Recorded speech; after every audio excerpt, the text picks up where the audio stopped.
Wyoming Territory. Winter, 1878. Clara Brennan found him in her barn at midnight. A stranger half dead slumped against the hay with two babies pressed to his chest. His arms had frozen around them. Even unconscious, even barely breathing, he wouldn't let go. Blood soaked through his coat. His lips were blue. But those babies were warm. Those babies were alive. And when Clara tried to take them, his eyes snapped open, wild, desperate, dangerous. "Don't," he rasped. "They'll kill you too." Before you hear what happened next, subscribe to my channel and stay until the end. Comment your city below. I want to see how far this story travels. Clara Brennan heard the barn door banging. She grabbed her rifle and was out the cabin door before her next breath. The blizzard hit her like a wall of knives. 3 days of this hell. 3 days of white death swallowing everything. The barn door swung wild in the wind. She'd secured it herself. Someone had opened it. Clara raised the rifle and pushed inside. "Who's there? Show yourself!" her mare screamed. Not a whinny. A scream. Then she saw him. A man collapsed against the hay bales. His coat was black with frozen blood. His face was gray as ash, and clutched against his chest, Clara's heart stopped. 2 babies. Tiny. Still. Wrapped in a woman's shawl. She dropped to her knees beside him. Mister, can you hear me?" Nothing. His lips were blue. His skin was ice. But those babies. Lord above, those babies were warm. He'd kept them warm with his own dying body. Clara reached for them. His hand shot out and grabbed her wrist. She jerked back, but his grip was iron.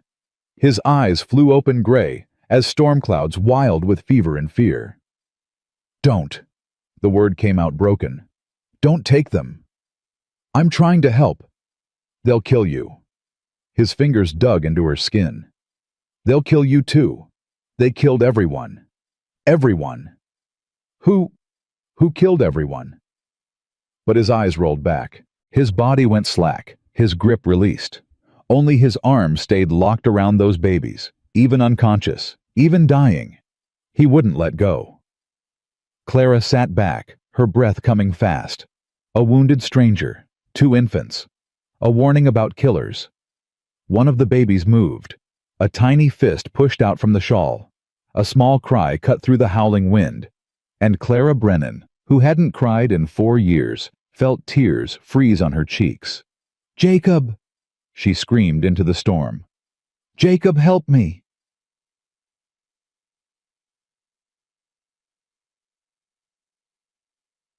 They dragged him into the cabin. It took both of them, and even then Clara thought her back would break. The stranger was tall, broad-heavy with muscle and blood loss. "On the settee," she ordered. "Careful." Jacob grunted, lowering his end. "Who the hell is he?" "Don't know." Clara was already working at the stranger's coat, trying to free the babies. "Don't care. Help me get them loose." The man's arms had locked around the infants like a vice. Even unconscious, his body protected them. Clara had to pry his fingers open one by one. "Twins," Jacob breathed when she finally pulled them free. "Lord have mercy. Twin girls." Clara held them against her chest. They were so small, so light. Their identical faces blinked up at her with eyes too calm for what they must have endured. "Get blankets," she said. "Warm milk. Go. Miss Clara." "Now, Jacob." The old man moved faster than she'd seen in years. Clara carried the babies to her bedroom, laid them on the quilts, unwrapped them carefully. They were thin. Too thin. But clean. Someone had cared for them even while running for their lives. "Who are you?" she whispered. "Where did you come from?" The babies offered no answer, just watched her with those ancient, knowing eyes. She returned to find Jacob cutting away the stranger's shirt. "How bad?" "Bad." Jacob's voice was grim. "Gunshot wound. Left side. Old. Infected." Clara moved closer and sucked in a breath. The wound was ugly puckered flesh, red streaks spreading outward, the smell of rot just beginning. But that wasn't what stopped her. Across the man's chest, carved into the skin like a brand, was a letter. K. White scar tissue. Old. Deliberate. "What in God's name?" Jacob muttered. Clara's blood went cold. She'd heard stories.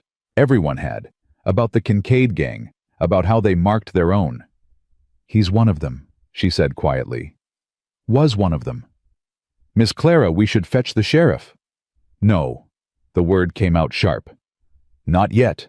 Not until I know what this is." "But if he's Kincaid?" "Look at him, Jacob." Clara gestured at the unconscious man. "Does this look like a man running with outlaws, or a man running from them?" Jacob said nothing, but his hand stayed near his revolver. "Get my sewing kit," Clara ordered. "And whiskey.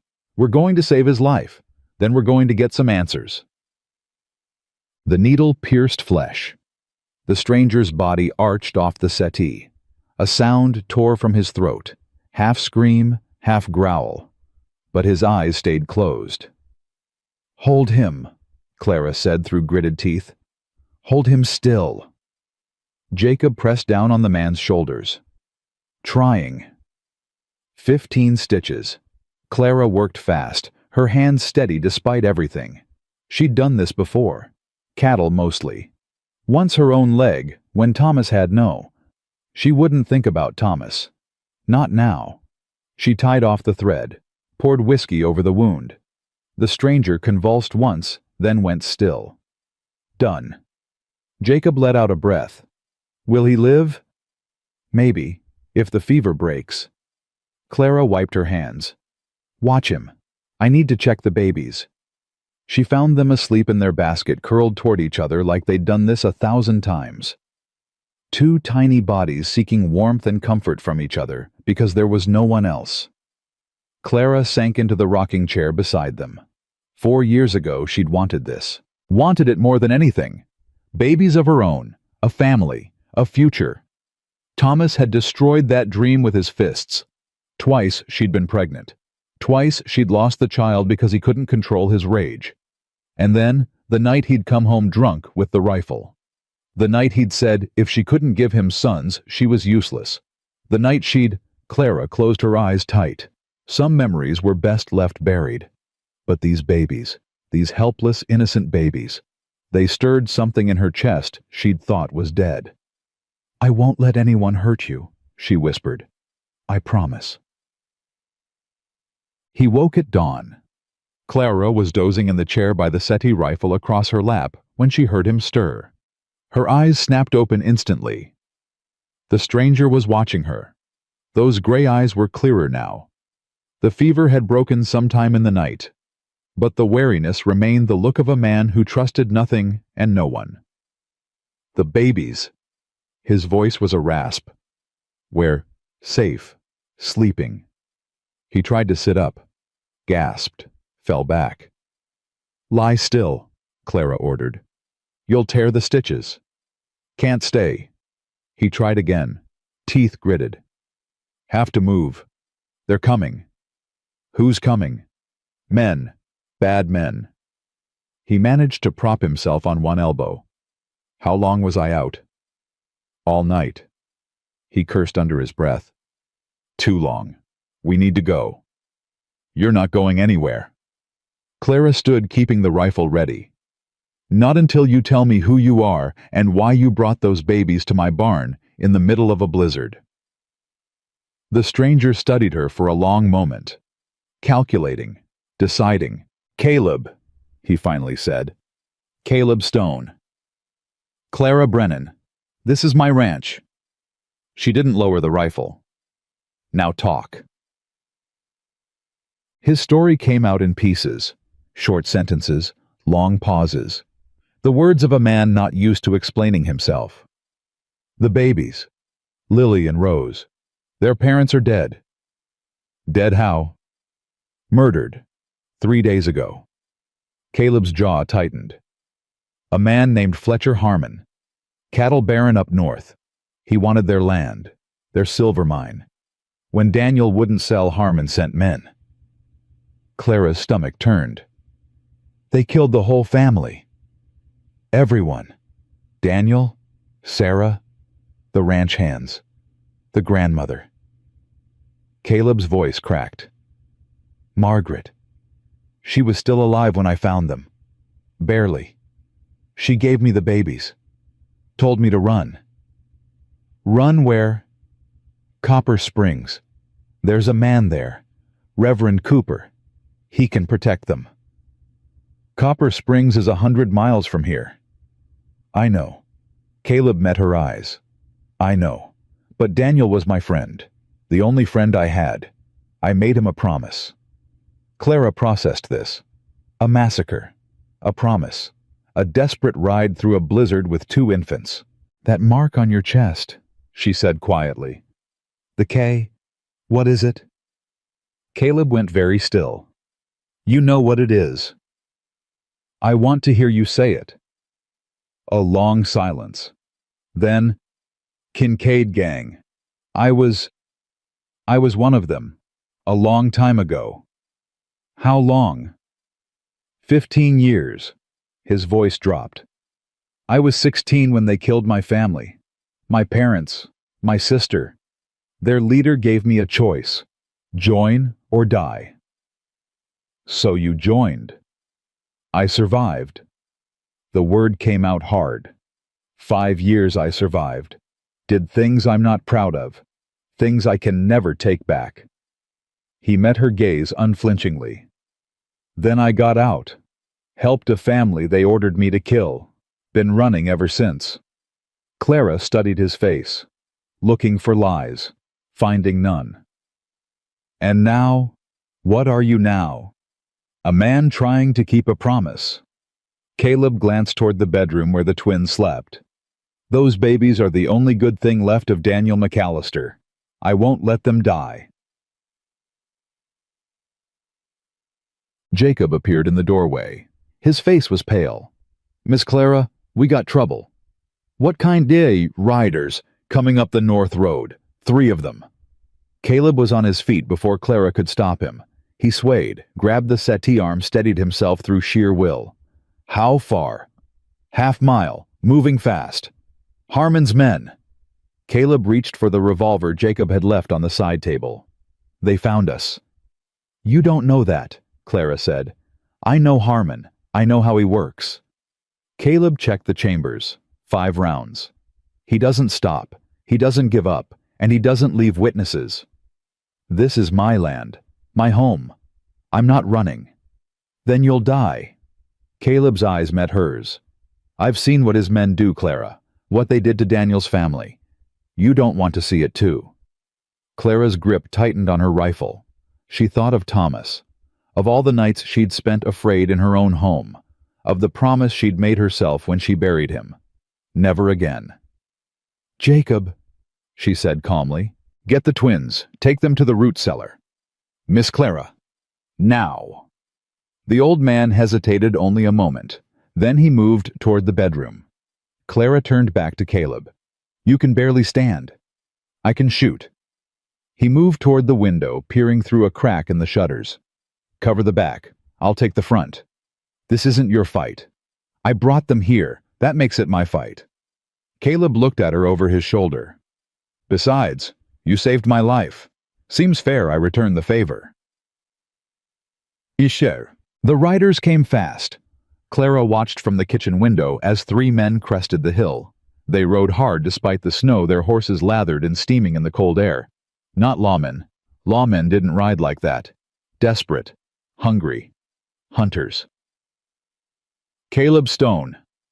The lead rider reined up 50 yards from the cabin. We know you're in there. Send out the brats, and we let you walk away. Clara's blood ran cold. They knew his name.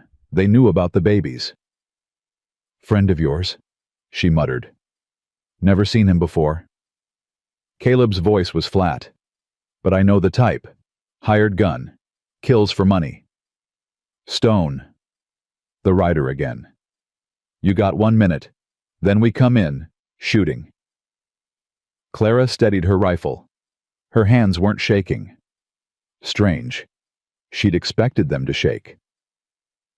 When I fire, Caleb said quietly. You take the one on the left. I'll handle the other two.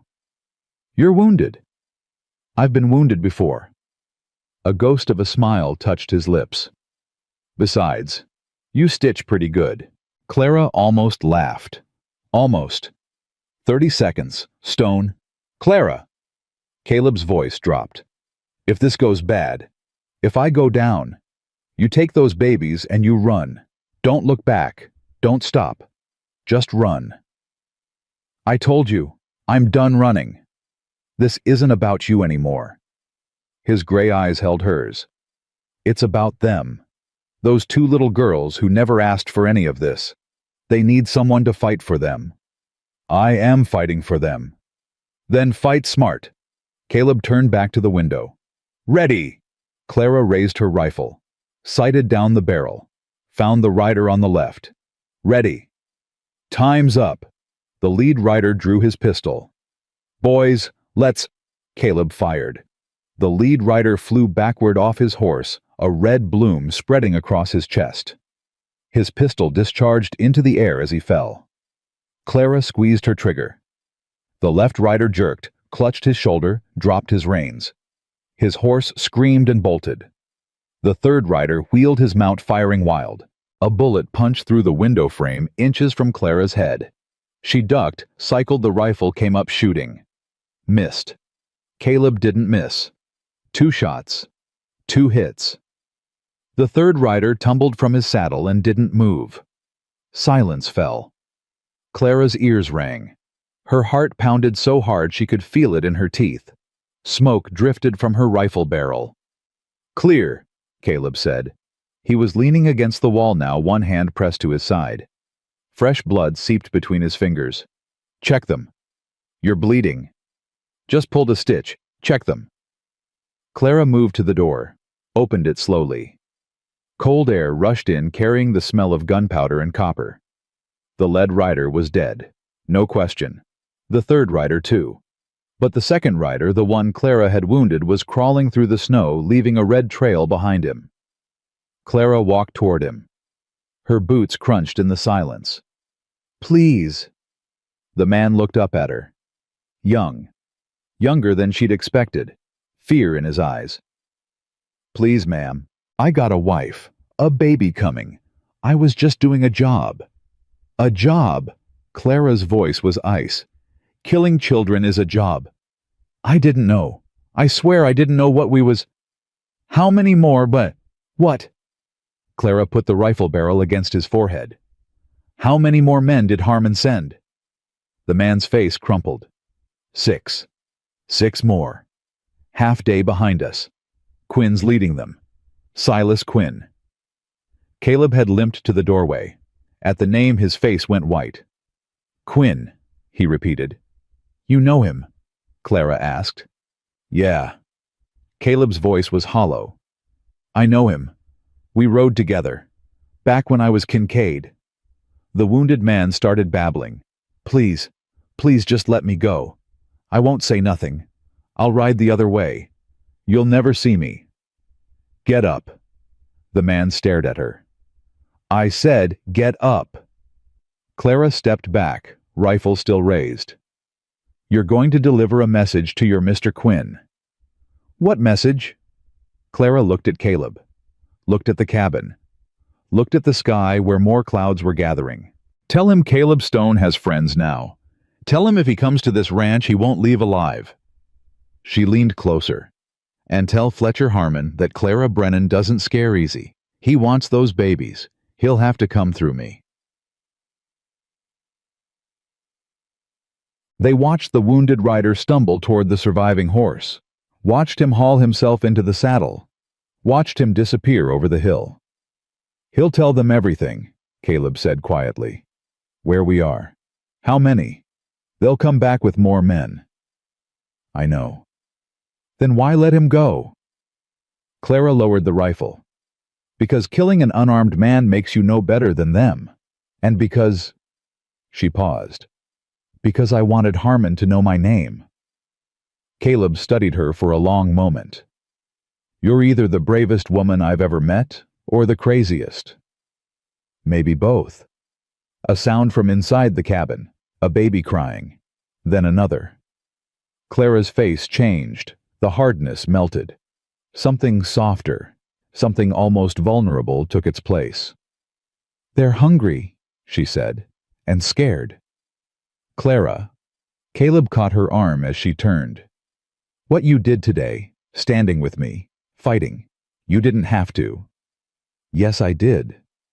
"Why?" She thought about the question, about Thomas, about the babies she'd lost, about the cold, empty years since she'd buried her husband and her secrets in the same hard ground. "Because those babies deserve better than to die in a snowdrift," she finally said. "Because you rode 3 days wounded to save children that aren't even yours. Because—" her voice caught. "Because someone should fight for them. Someone should care." "You care." "I do." The word surprised her. "God help me, I do." From the cabin the crying grew louder. 2 voices now. 2 tiny, desperate voices calling out for comfort. "We've got 6 hours, Caleb said. "Maybe less. Before Quinn gets here." "Then we'd better not waste them."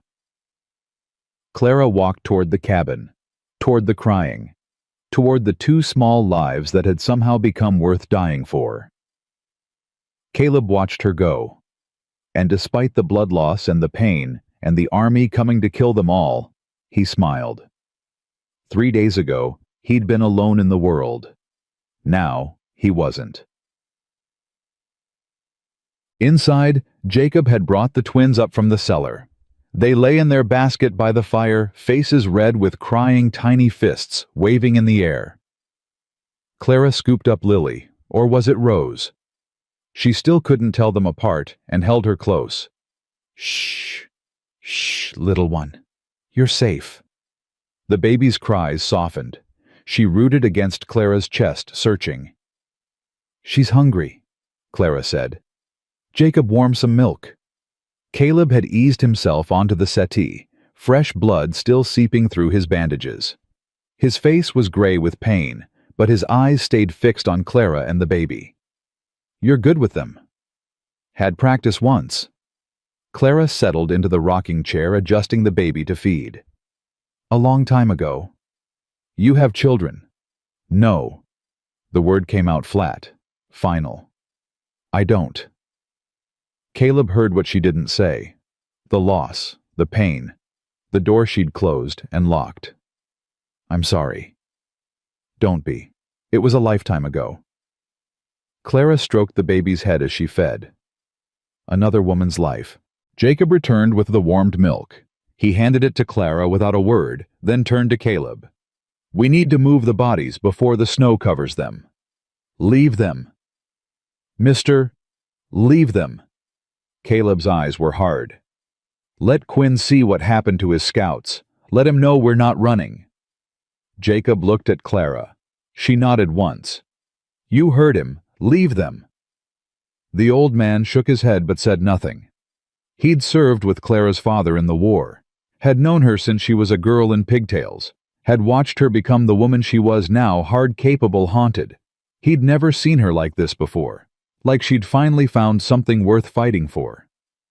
"I'll check the horses," Jacob said. "Make sure we got enough ammunition." He left them alone. Clara fed first one baby, then the other. Caleb watched in silence, his breathing slowly steadying as exhaustion pulled at him. "You should sleep," Clara said without looking up. "Can't. Quinn is hours away, and you're no good to anyone if you collapse again." She met his eyes. "Sleep, Caleb. I'll keep watch." "Why?" "Why what? Why do you trust me?" He shifted, wincing. "You know what I was, what I did. That mark on my chest isn't a lie." Clara was quiet for a long moment. The baby in her arms had fallen asleep, milk-drunk and content. "When I was 22, she finally said, "I married a man named Thomas Brennan. Everyone said he was perfect, handsome, charming, from a good family." She paused. "They didn't know what he was like behind closed doors, Caleb said nothing, just listened. He drank. He raged. He used his fists when words weren't enough. Clara's voice stayed steady. I got pregnant twice. Lost both babies because of what he did to me. Clara. Let me finish. She took a breath. 4 years ago he came home drunk. Said if I couldn't give him sons I was worthless. He went for his rifle. The fire crackled. The wind howled outside. What happened? Caleb asked quietly. I got to it first. Clara met his gaze. Sheriff ruled it an accident. Cleaning the gun while intoxicated. A bitter smile. Everyone believed it. Why wouldn't they, poor Clara? Poor widow. But it wasn't an accident. No. No shame in her voice. No regret. It wasn't. They looked at each other across the dimly lit room. Two people with blood on their hands. Two people who'd done terrible things to survive. That's why I trust you, Clara said. Because I know what it's like to be judged for your worst moments. Because I know good people sometimes do bad things when they have no other choice. Caleb's throat tightened. I'm not a good person. Neither am I. Clara stood carrying the sleeping baby to the basket. But maybe we can be better. Maybe that's all any of us can do. She settled Rose beside her sister, tucked the blanket around them, stood watching them sleep for a long moment. 6 hours, she said without turning. Get some rest. We'll need you when they come. And if I can't stop them, if there's too many... Clara turned to face him.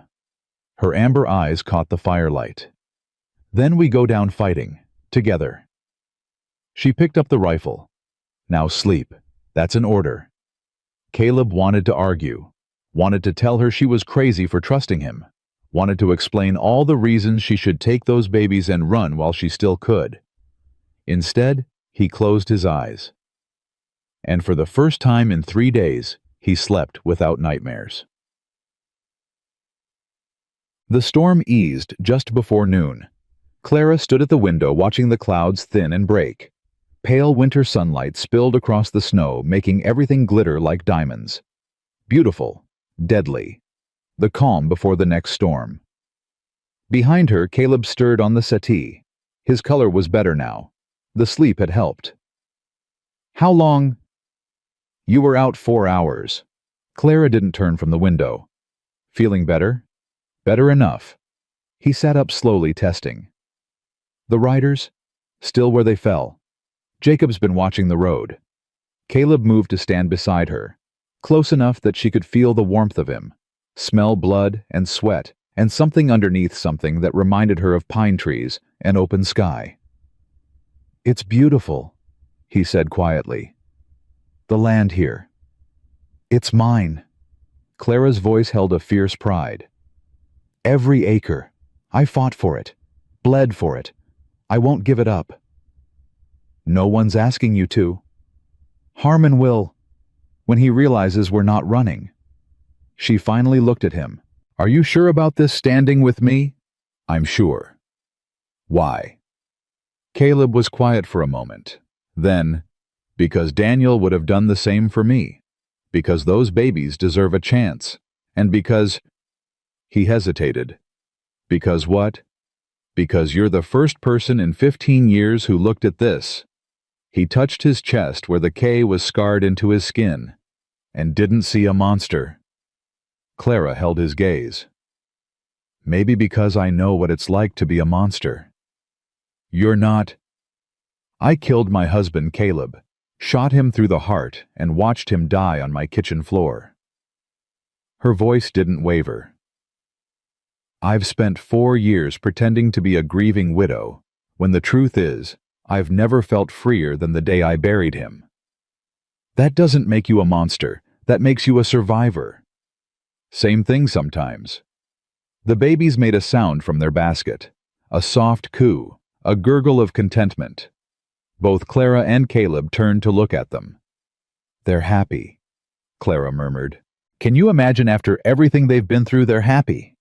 Kids are resilient. Or maybe they just know they're safe. Clara moved to the basket, looking down at the twins.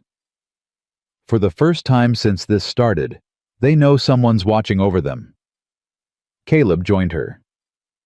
Lily or Rose reached up with a tiny hand. He offered his finger and she grabbed it with surprising strength. "She likes you," Clara said. "She doesn't know any better. Children know." Clara watched the baby grip his finger. They sense things adults miss. If she trusts you, there's a reason. The moment stretched between them. Fragile, precious, a stolen breath in the middle of chaos. Then Jacob's voice shattered it. "Miss Clara Riders, a lot of them." Clara grabbed the rifle. Caleb snatched the revolver. They reached the window together. Coming over the hill spread out in a line, like cavalry, were 6 riders. 7, 8. Clara's heart sank as she kept counting. 12 men in all. And at their center, mounted on a black stallion, was a man in a long coat. Even at this distance, Clara could see the silver flash of his weapons, the confident set of his shoulders. "Quinn," Caleb said. His voice had gone cold. "Dead. You know him." "We rode together for 3 years. He's the best tracker Kincaid ever had." Caleb's grip tightened on the revolver. "And the most dangerous man I've ever met." Clara counted ammunition. 3 rifles, 2 revolvers, maybe 60 rounds between them, against 12 armed men. "Jacob," she called. "Get the babies. Take them to the cellar. Don't come out until I tell you." The old man appeared, face grim but steady. "I can fight." "I know you can, but those babies need protecting more than we need another gun." Clara gripped his arm. "If we fall, you take them. You get them to Copper Springs. Swear it." "Miss Clara." "Swear it, Jacob." The old soldier straightened. His eyes glistened, but his voice was strong. "I swear."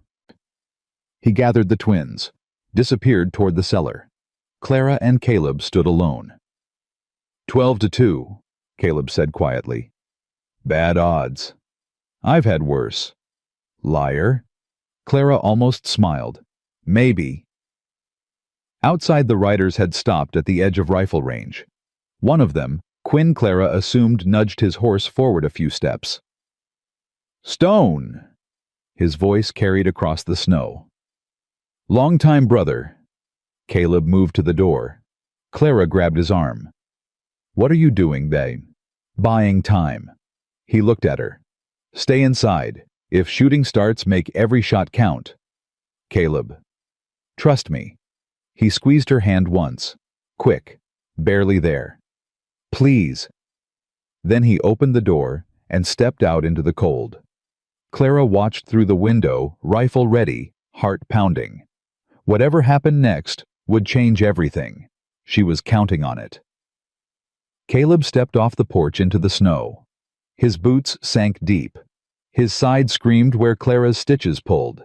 But he kept his back straight, his eyes fixed on the man in the black coat. Silas Quinn hadn't changed. Same cold smile, same dead eyes, same way of sitting a horse like he was born in the saddle. "Stone." Quinn spread his arms wide. "Look at you, still alive after all these years." "Quinn." Caleb stopped 20 feet from the porch, close enough to talk, far enough to dive for cover. "Wish I could say the same." Quinn laughed. A short, ugly sound. "Same old Caleb, always with the jokes." He nudged his horse forward a few steps. "You look like hell, brother. Someone shoot you." "Your boys, yesterday." "Ah." Quinn's smile didn't waver. "They weren't supposed to kill you, just slow you down." He glanced past Caleb toward the cabin. "Looks like they failed. They're dead." "I noticed." Quinn's eyes swept the yard. The 2 bodies still lay where they'd fallen, half buried in fresh snow. "You always were a better shot than you let on." "I had help." "The widow." Quinn's gaze sharpened. "Clara Brennan. Interesting woman. Lost her husband 4 years back. Keeps to herself. Runs a tight ranch." He tilted his head. "Didn't figure her for the fighting type." Caleb's blood chilled. Quinn had done his homework, knew Clara's name, her history. That meant Harmon had been planning this longer than anyone realized. She's got nothing to do with this. She does now. Quinn leaned forward in his saddle. Here's how this works, Stone. You give me the babies, you give me the key, and I let you and the widow walk away. And if I don't... Quinn's smile finally faded. Then my boys burn this ranch to the ground with everyone in it. Your choice. Caleb pretended to consider. His mind raced through options. 12 men, spread out, professional. Even if he dropped Quinn right now, the others would cut him down before he reached the porch. But that wasn't the plan. The key, Caleb said slowly. What makes you think I still have it? Because Margaret gave it to you before she died. Because you're too stubborn to let it go. Quinn's eyes narrowed. Because you know what's in that safe, and you think those papers can save those brats. Maybe I hid it, along the trail. Maybe you're lying. Maybe you'll never know unless you let us go. Quinn's jaw tightened. For a moment the mask slipped. Caleb saw the killer underneath. The man who'd burned a family alive in their farmhouse because the father owed Kincaid money. I don't have time for games, Stone. Then ride away. Can't do that. Quinn straightened in his saddle. Harmon's paying too much, and besides... His smile returned colder than before. I've been wanting to finish what we started for 15 years. What we started. You don't remember. Quinn touched a scar on his neck. Thin, white, old. The night you ran when you stabbed me and left me for dead. Caleb remembered. The blood, the screaming, the desperate flight into darkness. You were going to kill that family. I was following orders. Orders to murder children. Orders are orders. Quinn's voice went flat. You broke the code, Stone. You betrayed the Brotherhood.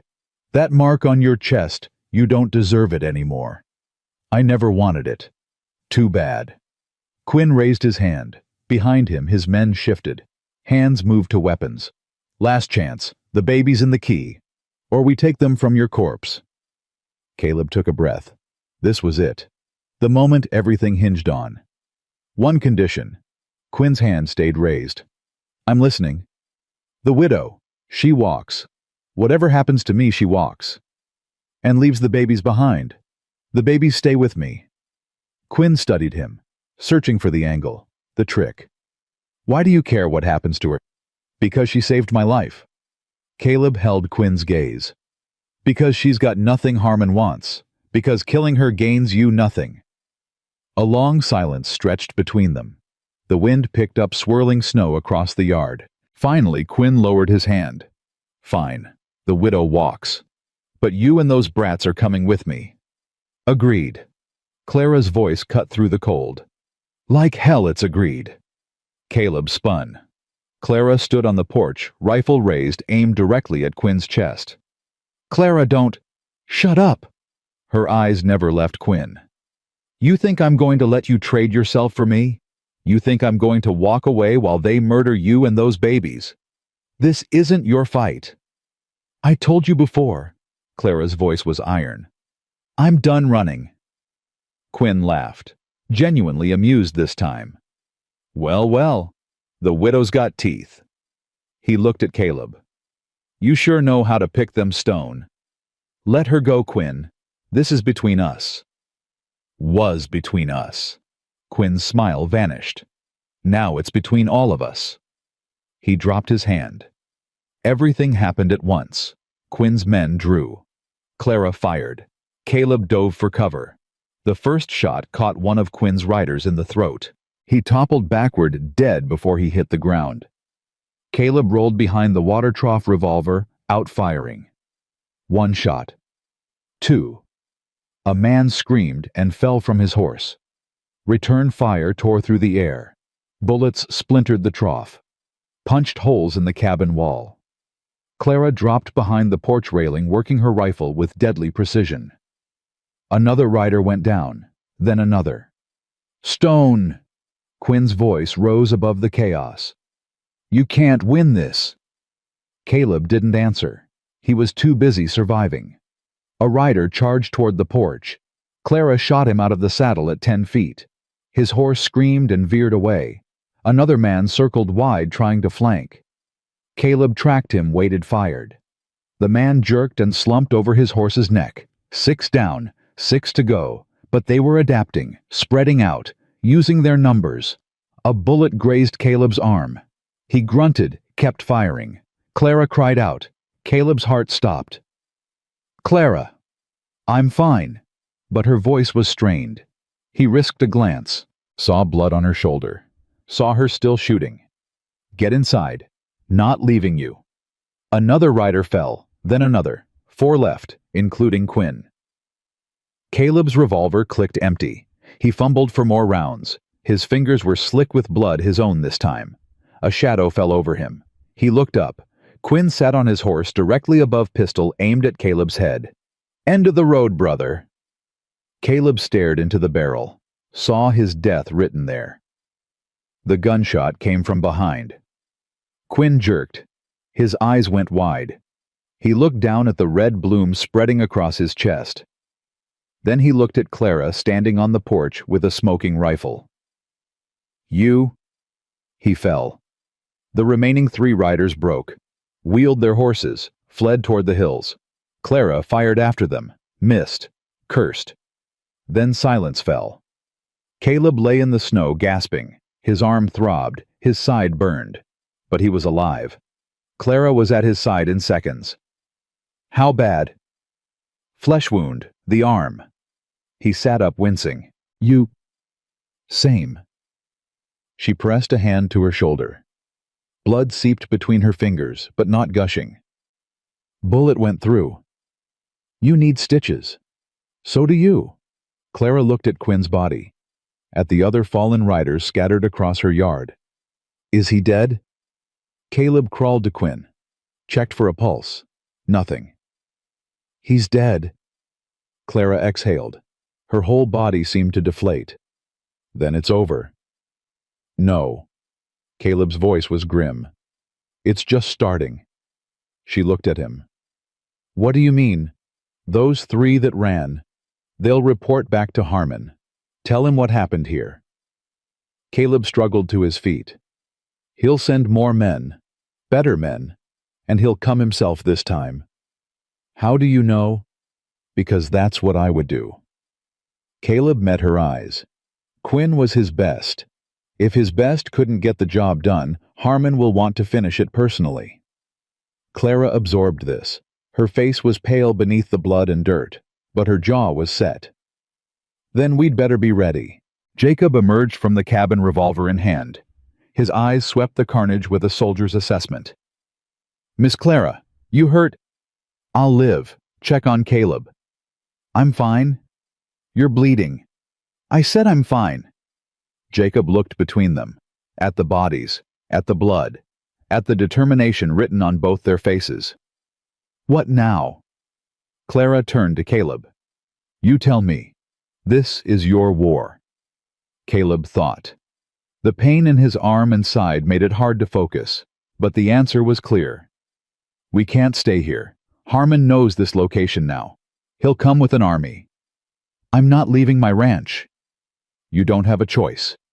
Caleb gripped her good arm. "Those babies in your cellar, they're worth more than this land, more than anything Harmon owns. If we stay, we die, and they die with us." Clara's jaw worked. He could see the war inside her. The ranch was everything she had, everything she'd fought for. But those babies. "Where?" she finally asked. "Copper Springs, like I planned from the start." Caleb released her arm. "Reverend Cooper can protect us. He has connections, resources, legal standing." "That's still 80 miles. "I know." "With 2 babies, in winter, with Harmon's men hunting us." "I know." Clara closed her eyes, took a breath, opened them again. "Jacob, hitch up the wagon, load provisions for a week, water, blankets, ammunition." She looked at Caleb. "We leave in an hour." "Miss Clara." "An hour, Jacob." Her voice brooked no argument. The twins stay in the cellar until we're ready. I don't want them seeing this." She gestured at the bodies littering her yard. Jacob nodded and moved toward the barn. Clara turned to Caleb. "Can you ride? Can you—" I asked first. "I can ride." He hoped it was true. "But you took a bullet." "Went clean through. I've had worse. Worse than getting shot." Clara's eyes flickered with something old and dark. "You'd be surprised." She walked toward the cabin. Caleb followed. Inside, she went straight to a cabinet in the corner, opened it, pulled out a bottle of whiskey and a sewing kit. "Sit," she ordered. "The bullet went through. I don't need—" I said sit. Caleb sat. Clara poured whiskey over his arm wound. He hissed through his teeth but didn't cry out. She worked quickly, cleaning, stitching, bandaging. "Now me," she said when she finished. "Clara, I can't reach my own shoulder, Caleb, and I'm not asking Jacob to undress me." Caleb's face heated despite everything. "Fine." She turned her back, unbuttoned her blouse enough to expose the wound. The bullet had gone through the meat of her shoulder, missing bone and artery by inches. Lucky, incredibly lucky. Caleb cleaned the wound as gently as he could. She didn't make a sound. "You're tough," he said quietly. "Had to be." "Because of Thomas." She stiffened. "You remembered." "Hard to forget." He threaded the needle. "This is going to hurt." "I know." He stitched. She stayed silent. Only the slight tremor in her hands betrayed the pain. "When this is over," Caleb said as he worked, "what will you do?" "I don't know." Her voice was soft. "I never thought past tomorrow, not since Thomas died. Maybe it's time to start. Maybe." She was quiet for a moment. "Those babies, Lily and Rose, what happens to them in Copper Springs?" "Reverend Cooper becomes their guardian. He has the legal papers. He'll raise them, protect them."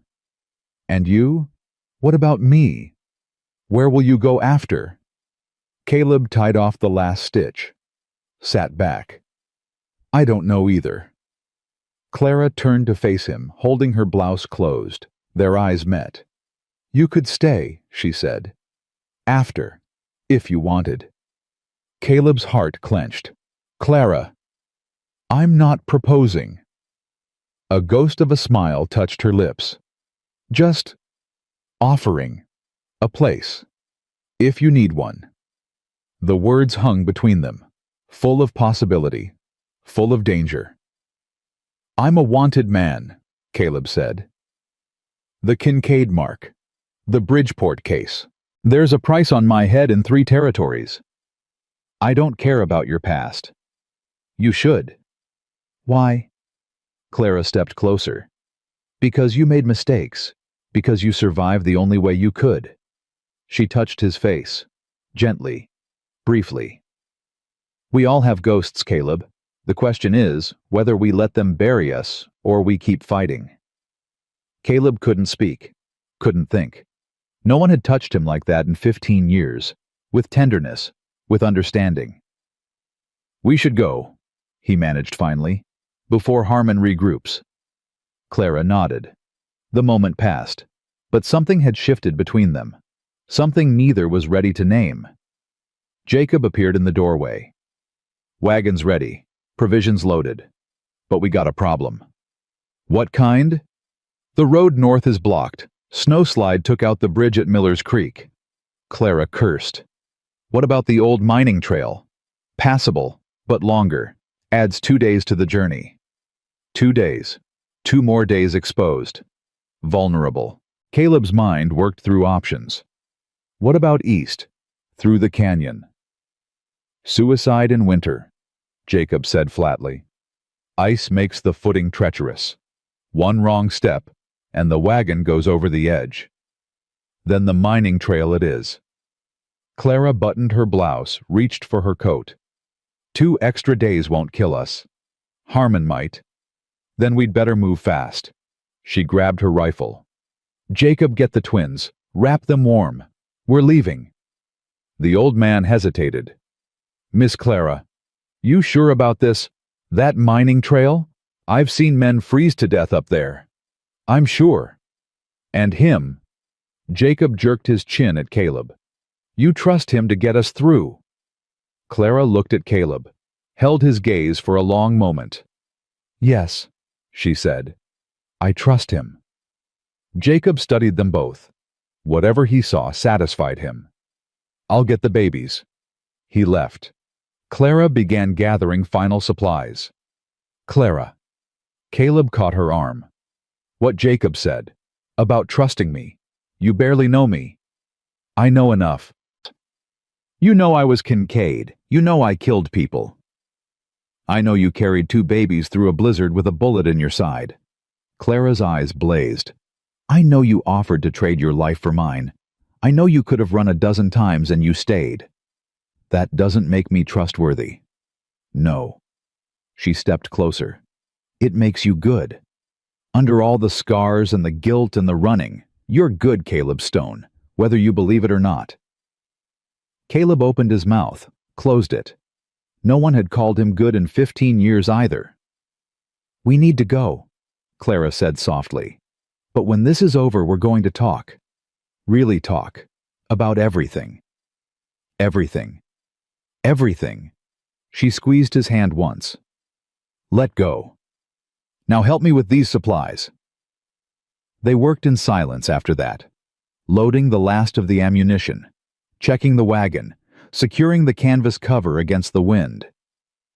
Jacob emerged from the cellar with the twins bundled in his arms. They were awake but quiet, watching everything with those ancient knowing eyes. Clara took them, held them close. For just a moment, her hard exterior cracked. Something soft and desperate showed through. We're going on a trip, she whispered to them. It might be scary sometimes, but I won't let anything hurt you. I promise. Lily or Rose reached up and touched Clara's face with a tiny hand. Clara's eyes glistened. She blinked rapidly and turned toward the wagon. Let's go. They climbed aboard. Jacob took the reins. Caleb rode shotgun rifle ready. Clara sat in the back with the twins' pistol in her lap. The wagon lurched forward. Clara looked back at her ranch, at the cabin she'd built with her own hands, at the graves of her dreams and her demons. She didn't cry. She'd used up her tears long ago, but something in her chest ached.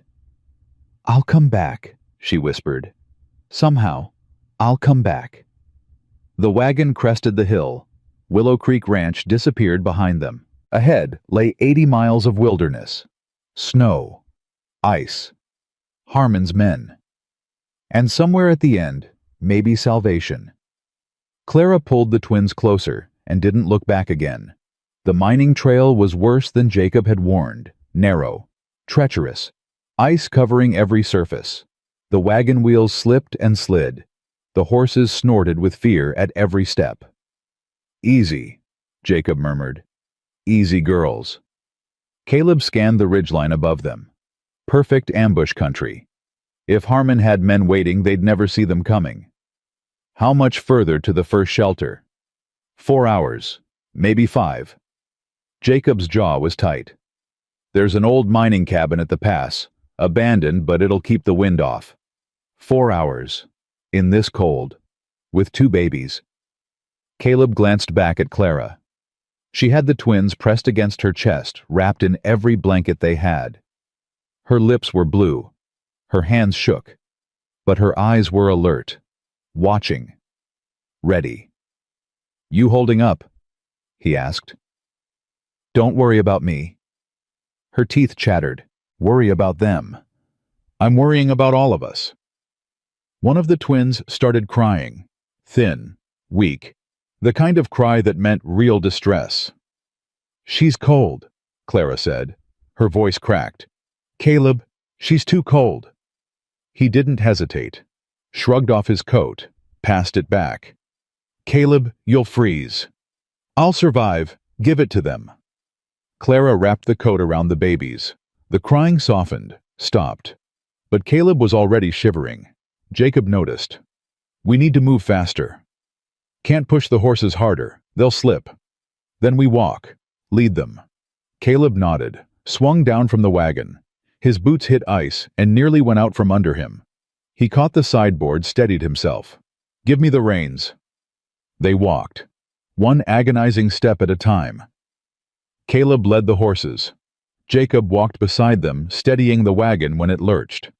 An hour passed. 2. The cold sank into Caleb's bones. His wounded arm throbbed. His side burned. Every breath felt like swallowing knives. But he kept walking. For Daniel. For the twins. For Clara. For himself, maybe. For whatever small chance at redemption still remained. "Caleb?" Clara's voice was weak. "Caleb, stop!" He turned. She was pointing at something behind them. Riders, 4 of them, coming fast. "Damn it!" Caleb reached for his rifle. "Jacob, get the wagon moving. Don't stop for anything." "What about you?"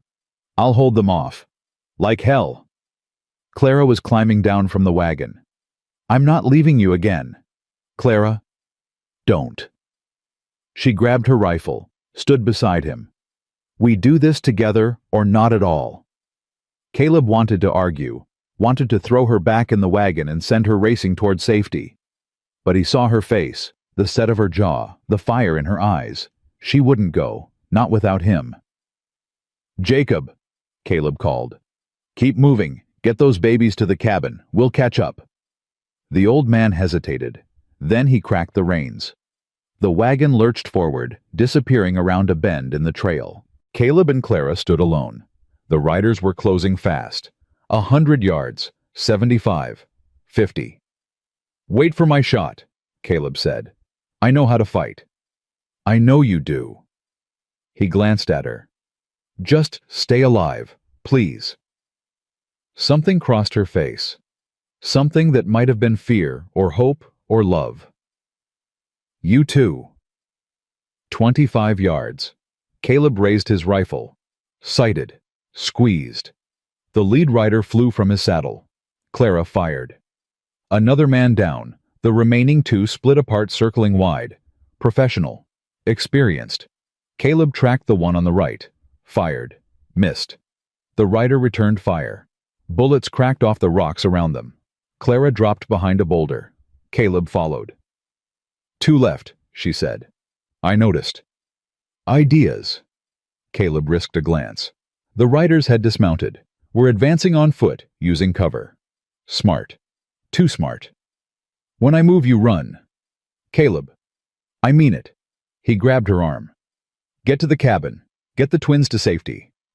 And leave you to die. If that's what it takes." Clara's eyes filled with something fierce. "No." "Clara, I said no." She shook off his grip. "I've already lost everyone I ever cared about. I'm not losing you too." "You barely know me." "I know enough." The words echoed what she'd said before, but now they carried a different weight. "I know I'm not running anymore. Not from Harmon. Not from this." She touched his face. "Not from you." Caleb couldn't breathe. A bullet smacked into the boulder inches from his head. Down. He pulled Clara close, shielding her with his body. More shots. The air filled with the crack of gunfire and the whine of ricochets. Then a sound. Distant. Growing louder. Hoofbeats. A lot of them. Caleb's heart sank. Reinforcements. Harmon had sent reinforcements. But Clara was smiling. "Look." He looked. Coming down the trail from the opposite direction rode a group of men. 6, 8, 10. And at their head, wearing a black coat and a preacher's collar, was a man Caleb recognized. Reverend Elijah Cooper. The Reverend raised his hand. His men spread out, flanking the 2 remaining attackers. "Drop your weapons!" Cooper's voice boomed across the canyon. "In the name of the law and the Lord Almighty, drop your weapons!" The attackers exchanged glances, calculated odds. They dropped their guns. Cooper rode forward. His weathered face was grim but not unkind. "Caleb Stone, I've been looking for you." Caleb stood slowly. Clara rose beside him, rifle still ready. How did you find us? Daniel's letter. Cooper dismounted, approaching them. He sent it before he died. Told me you might come. Told me to watch the roads. His eyes moved to Clara. Didn't mention you'd have company. Clara Brennan. She didn't lower the rifle. This is my fight too now. Cooper studied her. Whatever he saw seemed to satisfy him. The twins. Safe. Caleb pointed up the trail. In a wagon, heading for a cabin at the pass. Then let's not keep them waiting. Cooper turned to his men. Secure these two. Take them to the marshal in Copper Springs. The attackers were bound, hauled onto horses, led away. Cooper turned back to Caleb and Clara. His expression softened slightly. You look like hell, son. Feel like it too. Can you ride? Can try. Cooper nodded to one of his men who brought forward 2 saddled horses. The wagon's slow. We'll ride ahead. My men will escort it the rest of the way. Caleb looked at Clara. She nodded. They mounted, followed Cooper up the trail. The cabin came into view 20 minutes later. Smoke rose from its chimney. Jacob stood in the doorway, shotgun ready, his face flooded with relief when he saw them. Thank God. I heard shooting. It's over. Clara dismounted, wincing as her wounded shoulder protested. For now. She pushed past Jacob into the cabin. The twins lay in their basket by the fire, sleeping peacefully. Clara sank to her knees beside them. Her whole body shook. Caleb found her like that a moment later, kneeling, crying. Both hands pressed to her mouth to muffle the sobs. He didn't speak, just knelt beside her, put his arm around her shoulders. She turned into him, buried her face against his chest, let out all the terror and exhaustion and grief she'd been holding since this started. Caleb held her, let her cry. And for the first time in 15 years, he felt something other than guilt. He felt hope. Outside, the wind howled and the snow fell, but inside the cabin, surrounded by warmth and safety and the quiet breathing of 2 sleeping babies, something new was beginning. Something that felt almost like home. Clara woke to the smell of coffee and the sound of men talking. She sat up fast, reaching for the rifle that wasn't there. Her heart pounded. Her shoulders screamed where the bullet had torn through. Easy. Caleb's voice came from across the cabin. We're safe. Safe. The word felt foreign. She'd forgotten what safe meant. The twins lay beside her, still sleeping in their basket.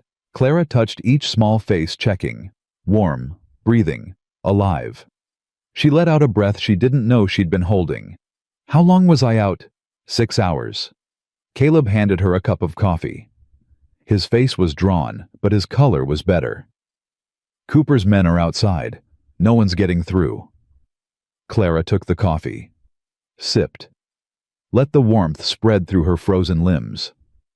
Where's Jacob? Sleeping in the back room. He's exhausted. Caleb sat beside her. Close, but not touching. You should rest more. Can't. Clara's eyes found the window. Gray light filtered through. Dawn or dusk, she couldn't tell. Every time I close my eyes, I see them.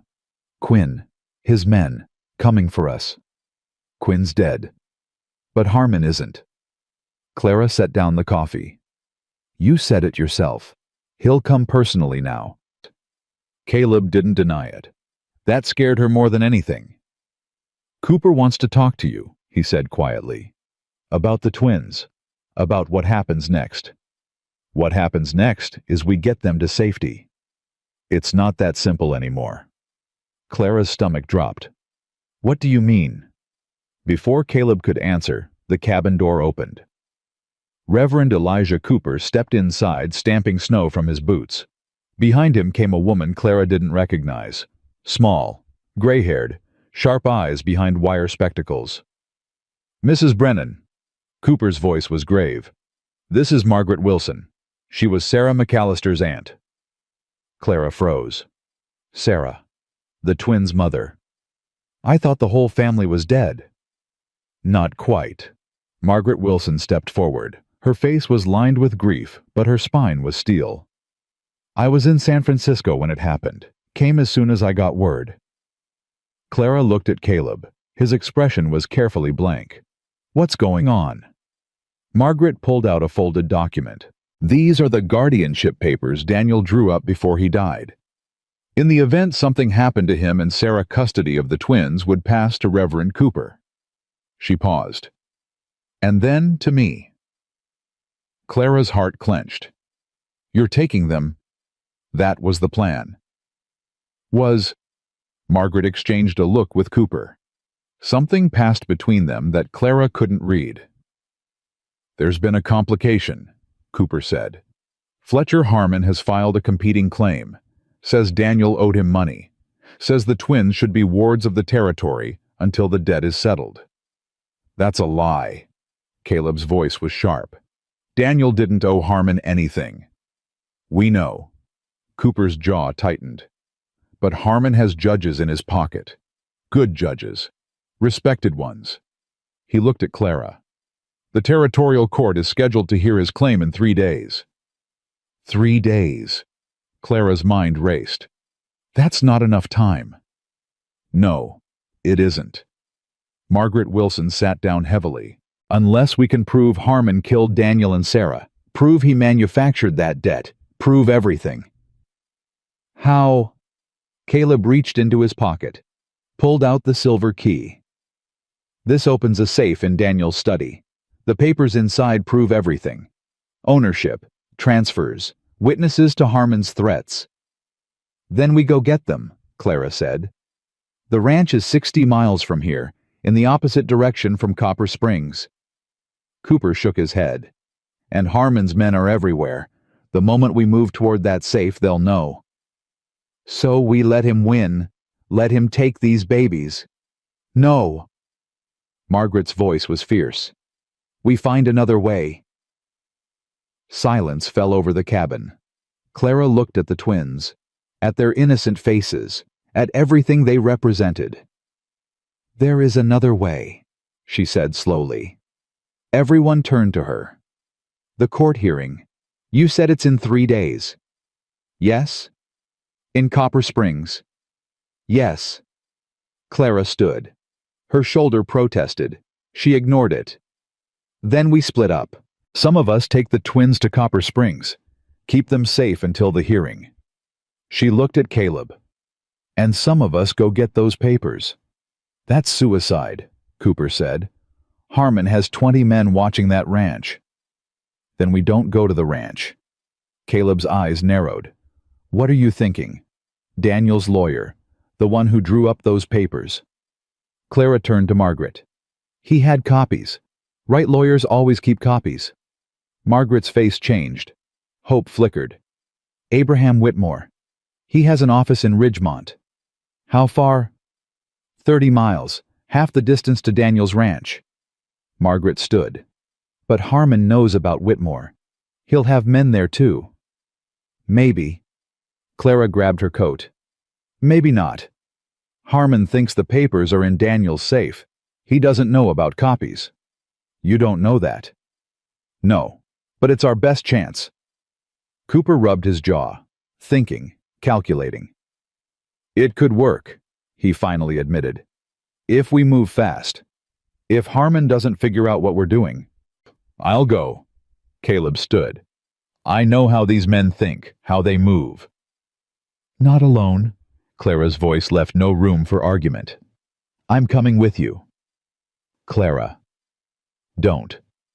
She stepped close to him. We started this together. We finish it together. Caleb searched her face. Whatever he found there made him nod. Together. The twins stay with me, Margaret said firmly. And Reverend Cooper. We'll take them to Copper Springs. Keep them hidden until you return. And if we don't return, Margaret's face hardened, then I'll fight Harmon myself, with my bare hands if I have to. Clara looked at this small, fierce woman, saw the same fire that burned in her own chest. You'll see them again, Clara promised. Both of them, I swear it. Margaret took her hand. squeezed. "Bring those papers, Mrs. Brennan. Bring them and end this." They left within the hour. Cooper's men provided fresh horses, supplies, ammunition. Jacob insisted on staying with the twins. His old eyes were wet when he hugged Clara goodbye. "You come back, Miss Clara. You hear me?" "I will." "Promise me." "I promise." She held him tight. This man who'd been more father to her than her own. "Take care of them, Jacob. Don't let anyone touch them." "Over my dead body." Clara mounted her horse. Caleb was already in the saddle checking his rifle. "Ready?" he asked. "No." She looked back at the cabin, at the twins she might never see again. "But let's go anyway." They rode. The trail to Ridgemont wound through frozen canyons and ice-covered passes. Dangerous terrain even in summer. In winter, it was suicide. They went anyway. "Tell me about Daniel," Clara said after an hour of silence. The words came out of nowhere, surprising even her. Caleb was quiet for a long moment. "What do you want to know?" "Everything. Why he mattered so much. Why you'd die for his children." "I met him 8 years ago." Caleb's voice was distant, remembering. "I was still running from the Kincaids, half-starved, half-dead. He found me in his barn. Like I found you. Like you found me." A ghost of a smile. "He could have turned me in. There was a bounty, $500, big money for a struggling rancher. But he didn't." "No, he patched me up, fed me, asked about the mark on my chest." Caleb touched his shirt where the K hid beneath. "I told him everything, every terrible thing I'd done, every person I'd hurt. And he said everyone deserves a second chance. Said God didn't give up on people, so neither would he." Caleb's voice cracked slightly. "He gave me work, a place to stay. His friendship." He paused. "His trust." Clara understood then, really understood. "He saved you. In every way that matters. And now you're trying to save his children." "Trying." Caleb's jaw tightened. "Failing mostly. I should have gotten to them sooner. Should have stopped Harmon before—" "Stop." Clara pulled her horse closer to his. "You did everything you could. You're still doing everything you can. That's what matters. Is it enough? It has to be." They rode in silence after that. But something had shifted between them. Another wall crumbled. Another truth shared. Clara found herself watching him. The way he sat his horse. The way his eyes constantly scanned for danger. The way his hands were gentle despite their strength. Thomas had never been gentle. Not once. "What are you thinking?" Caleb asked without turning. Clara startled. "Nothing." "Liar." She almost smiled. "Fine. I was thinking about Thomas." Caleb's posture changed, tensed. "Your husband. The man I killed." Clara said it plainly. No shame, no regret. "I was comparing you to him. And you're nothing alike." She paused. "Thank God." Caleb was quiet for a long moment. Then, "Do you miss him?" "No." The word came fast, hard. "Not for 1 second.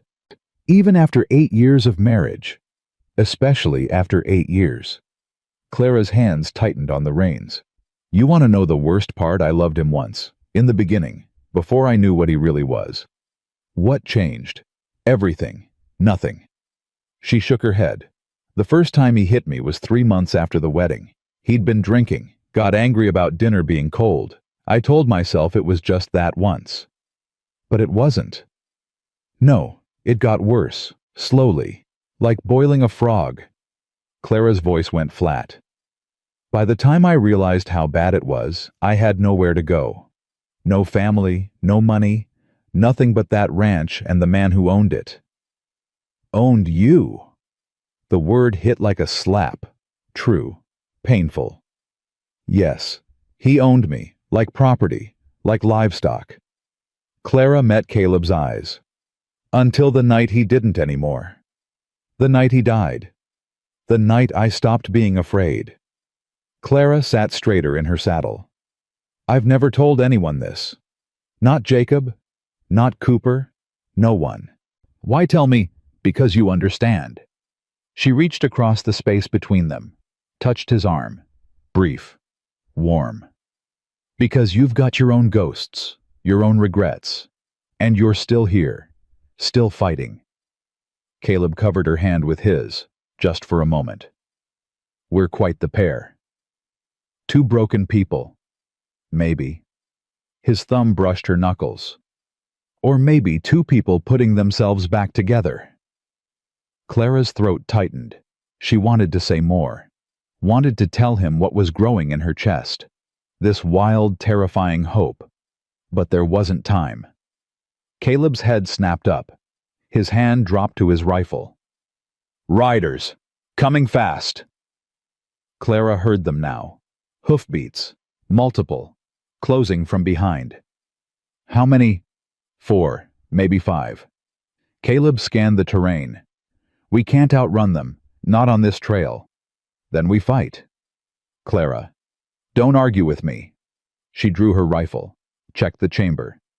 Just tell me where to aim. Caleb pointed to a cluster of boulders ahead. There, high ground. We make them come to us. They spurred their horses, reached the rocks, dismounted. Clara found cover, raised her rifle. Her heart pounded, but her hands were steady. I count 5, Caleb said, settling beside her. Same. Recognize any of them? Clara squinted at the approaching riders. One face stood out. Tall, thin, a scar running from his eye to his jaw. The one in front. He was at my ranch, when Quinn came. He must have escaped, gone back to Harmon. Caleb's voice hardened. They know where we're going. Then we stop them, all of them. Clara, if we kill Harmon's men, then Harmon loses his army. Clara sighted down the barrel. No more talking, they're in range. She fired. The lead rider jerked, screamed, tumbled from his horse. Chaos erupted. The other riders scattered, drawing weapons. Caleb fired twice. Another man went down. Return fire cracked off the rocks around them. Clara ducked. Rose. Fired again. Miss. Damn it. Caleb was shooting methodically, calm, precise. A third rider fell. 2 left. One of them spurred toward the rocks, pistol blazing. Brave or stupid, Clara couldn't tell. She shot him at 10 feet. He dropped like a stone. The last rider wheeled his horse, fled toward the horizon. Caleb raised his rifle, sighted. Wait! Clara grabbed his arm. Let him go. He'll warn Harmon. Good. Clara's eyes were hard. Let Harmon know we're coming. Let him be afraid for once. Caleb hesitated. Then he lowered the rifle. You're either brilliant or crazy. Still both. They checked the fallen men. 4 dead. No survivors. Clara felt nothing. No remorse. No guilt. Just cold satisfaction. These men had hunted children, had killed families.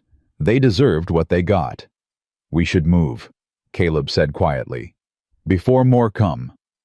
They mounted, rode hard. Ridgemont appeared 2 hours later. A small town clinging to the side of a mountain. Maybe 50 buildings. One main street covered in dirty snow. Whitmore's office, Clara asked. There. Caleb pointed to a 2-story building near the center of town. A sign read, Abraham Whitmore, Attorney at Law. They tied their horses at the end of the street, walked casually, trying to blend in. Stay alert, Caleb murmured. Harmon might have men here already.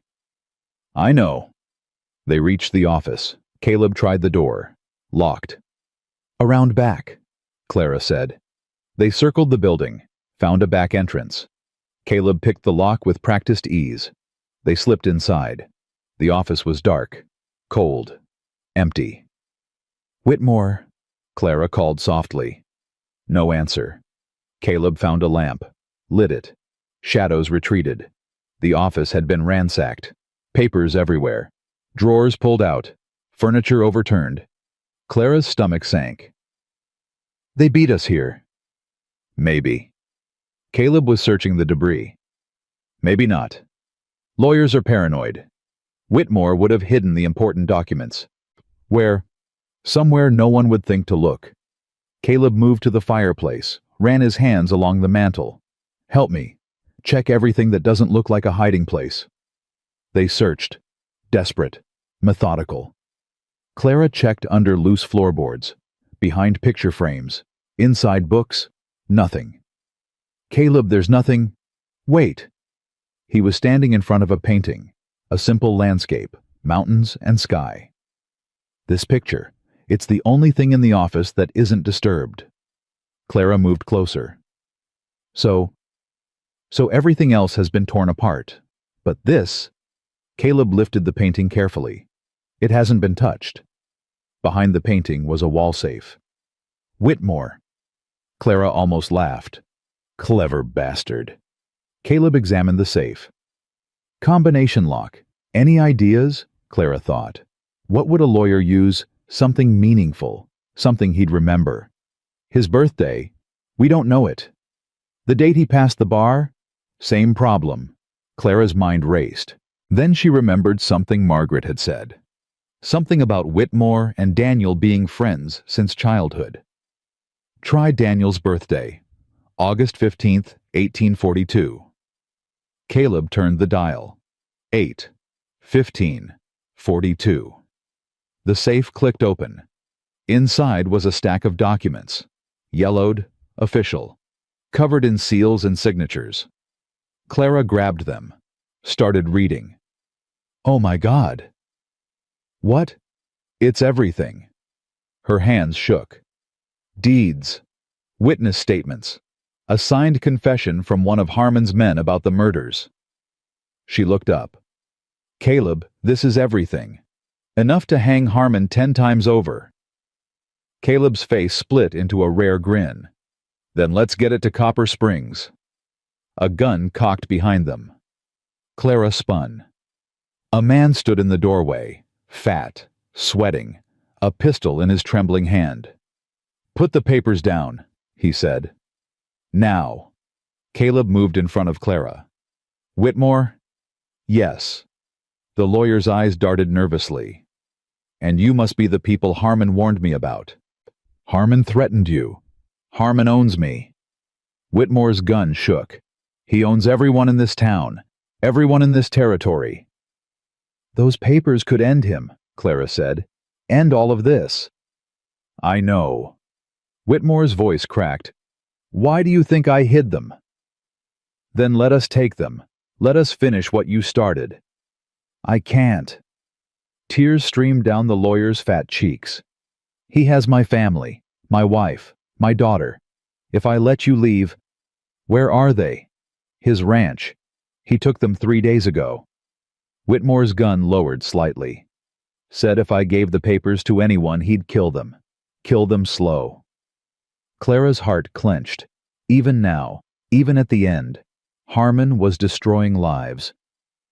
We can save them, she said quietly. If you let us. How? These papers. Clara held them up. Once they're in front of a judge, Harmon's finished. His men will scatter. His power will crumble. And if you fail, then we're all dead anyway. Clara stepped toward him. But at least we'll have tried. At least we'll have fought. Whitmore stared at her, at the papers, at the gun in his own hand. He killed Daniel, the lawyer whispered. My best friend since we were boys. He killed him like it was nothing. Then help us make it mean something. A long moment passed. The gun trembled. Then Whitmore lowered it. Go, before I change my mind. Clara grabbed the papers, stuffed them into her coat. Caleb took her arm, pulling her toward the back door. Wait. Whitmore's voice stopped them. There's a back trail out of town, through the mine tunnels. Harmon's men don't know about it. Where? Behind the livery stable. Look for a broken fence post. The entrance is there. Whitmore's eyes met Clara's. Save my family, please. We will. Clara meant it. I promise. They ran. The tunnel was dark, cold, endless. Clara counted her steps to stay sane. Caleb led with a small torch he'd found near the entrance. How much further? Should open up on the other side of the mountain, Caleb's voice echoed. From there it's a straight shot to Copper Springs. How long? Half a day, maybe less if we push hard. Half a day, and then the hearing, and then everything would be decided. Clara clutched the papers against her chest. Everything they'd fought for, everything they'd bled for, it all came down to these yellowed pages. Caleb. Yeah. When this is over, when the twins are safe. She hesitated. What happens to us? He stopped walking, turned to face her in the torchlight. What do you want to happen? Clara opened her mouth, closed it. What did she want? Safety, peace, a life without fear. All of those things. But also something more. Something she'd been afraid to name. I want to stop running, she finally said. I want a home, a real home, with people who... Her voice caught. People who... What? People who matter. Clara met his eyes. People like you. Caleb was very still. The torch flickered between them. Clara, I'm a wanted man. I've got blood on my hands, a price on my head. Being with me means... I know what it means. She stepped closer. I know exactly what it means, and I'm choosing it anyway. Why? Because you're the first person in 10 years who looked at me and saw something worth saving. Tears burned her eyes. Because when I'm with you, I remember who I used to be. Before Thomas. Before everything. Clara? Don't say no. Her hand found his in the darkness. Don't say it's impossible. Just tell me there's a chance. Tell me when this is over we can try. Caleb's fingers tightened around hers. There's a chance. His voice was rough. More than a chance. Promise me. I promise. He lifted her hand, pressed his lips to her knuckles. Whatever happens, whatever comes next, we face it together. Clara closed her eyes, let the tears fall. Not tears of sorrow, tears of something she'd thought she'd never feel again. Hope. Together, she whispered. They stood like that for a moment. Two broken people in a dark tunnel holding on to each other like the world was ending. Maybe it was. Or maybe it was just beginning. We need to move, Caleb said finally. Cooper's waiting. Clara wiped her eyes, straightened her spine. Then let's not keep him waiting. They walked on, hand in hand, toward the light at the end of the tunnel, toward whatever came next. The tunnel emptied onto a snow-covered ridge. Clara sucked in cold air. Her lungs burned. Her legs shook. But they'd made it. How far to Copper Springs? Caleb squinted at the horizon. 4 hours. Maybe 5. The hearing is at noon tomorrow. I know. He helped her down the rocky slope. We'll make it. They found their horses where they'd left them tied to a dead tree near the tunnel entrance. The animals were spooked, pawing the frozen ground, eyes rolling white. Something's wrong, Clara said. Caleb drew his revolver, scanned the ridge, the trees, the shadows. Nothing moved. Maybe just the cold. But his voice was tight, uncertain. They mounted quickly, rode hard. The first hour passed without incident. Then the second. Clara began to relax, began to believe they might actually make it. That's when she saw the smoke. Caleb. He'd already noticed. A thin column rising from beyond the next ridge. Too much smoke for a campfire. Too black. That's Copper Springs, he said grimly.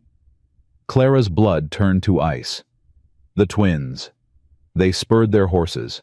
raced toward the smoke. The animals flew over the frozen ground, hooves pounding, breath steaming. The town came into view. Clara's heart stopped. Half of Copper Springs was burning. Flames leaped from building to building. People ran through the streets, screaming, carrying children, dragging possessions. And in the center of town, surrounded by armed men, stood Fletcher Harmon. Clara had never seen him before, but she knew. The way he sat his horse, the way his men deferred to him, the cold command in his posture. This was the man who'd killed Daniel, Sarah, Margaret, everyone. This was the monster. Where are they? Clara grabbed Caleb's arm. Where are the twins? I don't know. His face was ashen. The church. Cooper was hiding them in the church. They looked.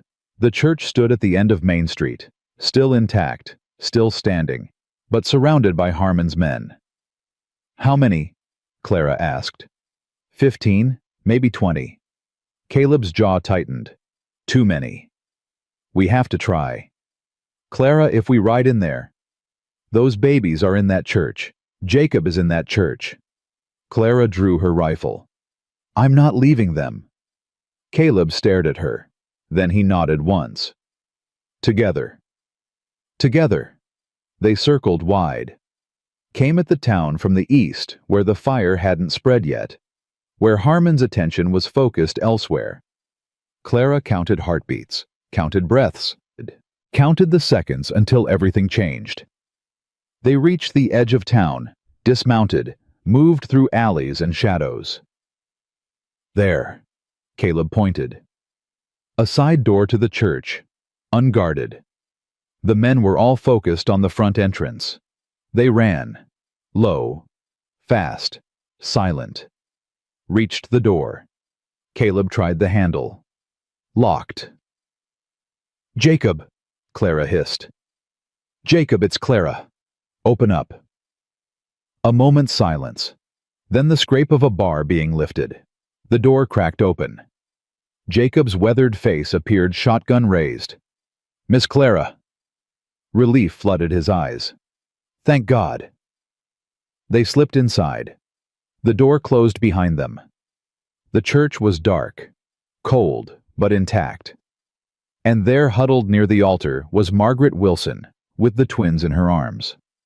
Clara ran to them, fell to her knees, touched each small face. They're okay, Margaret said. Her voice trembled. Scared, but okay. Where's Cooper? Gone. Jacob's voice was bitter. Harmon took him, an hour ago. Said he'd trade the Reverend's life for the babies. Clara's stomach turned. He's using Cooper as leverage. Yes. Margaret's eyes were wet. He knows about the hearing, knows the papers. He's desperate. Good. Clara stood. Desperate men make mistakes. Miss Clara. Jacob moved to her side. There's something else. Something Cooper told me before they took him. What? The judge. The one hearing the case tomorrow. Jacob's face was grim. He's already here. Arrived this morning. Harmon's men have him too. Clara felt the ground shift beneath her feet. Without the judge, the papers were worthless. Without the hearing, the twins had no protection. Where? The hotel, across the street. Clara moved to the window, peered through a crack in the boards. The hotel stood 50 yards away, 3 stories, armed men at every entrance, and in the upstairs window a man's silhouette, pacing, trapped. How many guards? 6 on the ground floor, 2 on the stairs, unknown inside. Jacob checked his shotgun. Too many for us. Maybe not. Caleb joined her at the window. His eyes were calculating.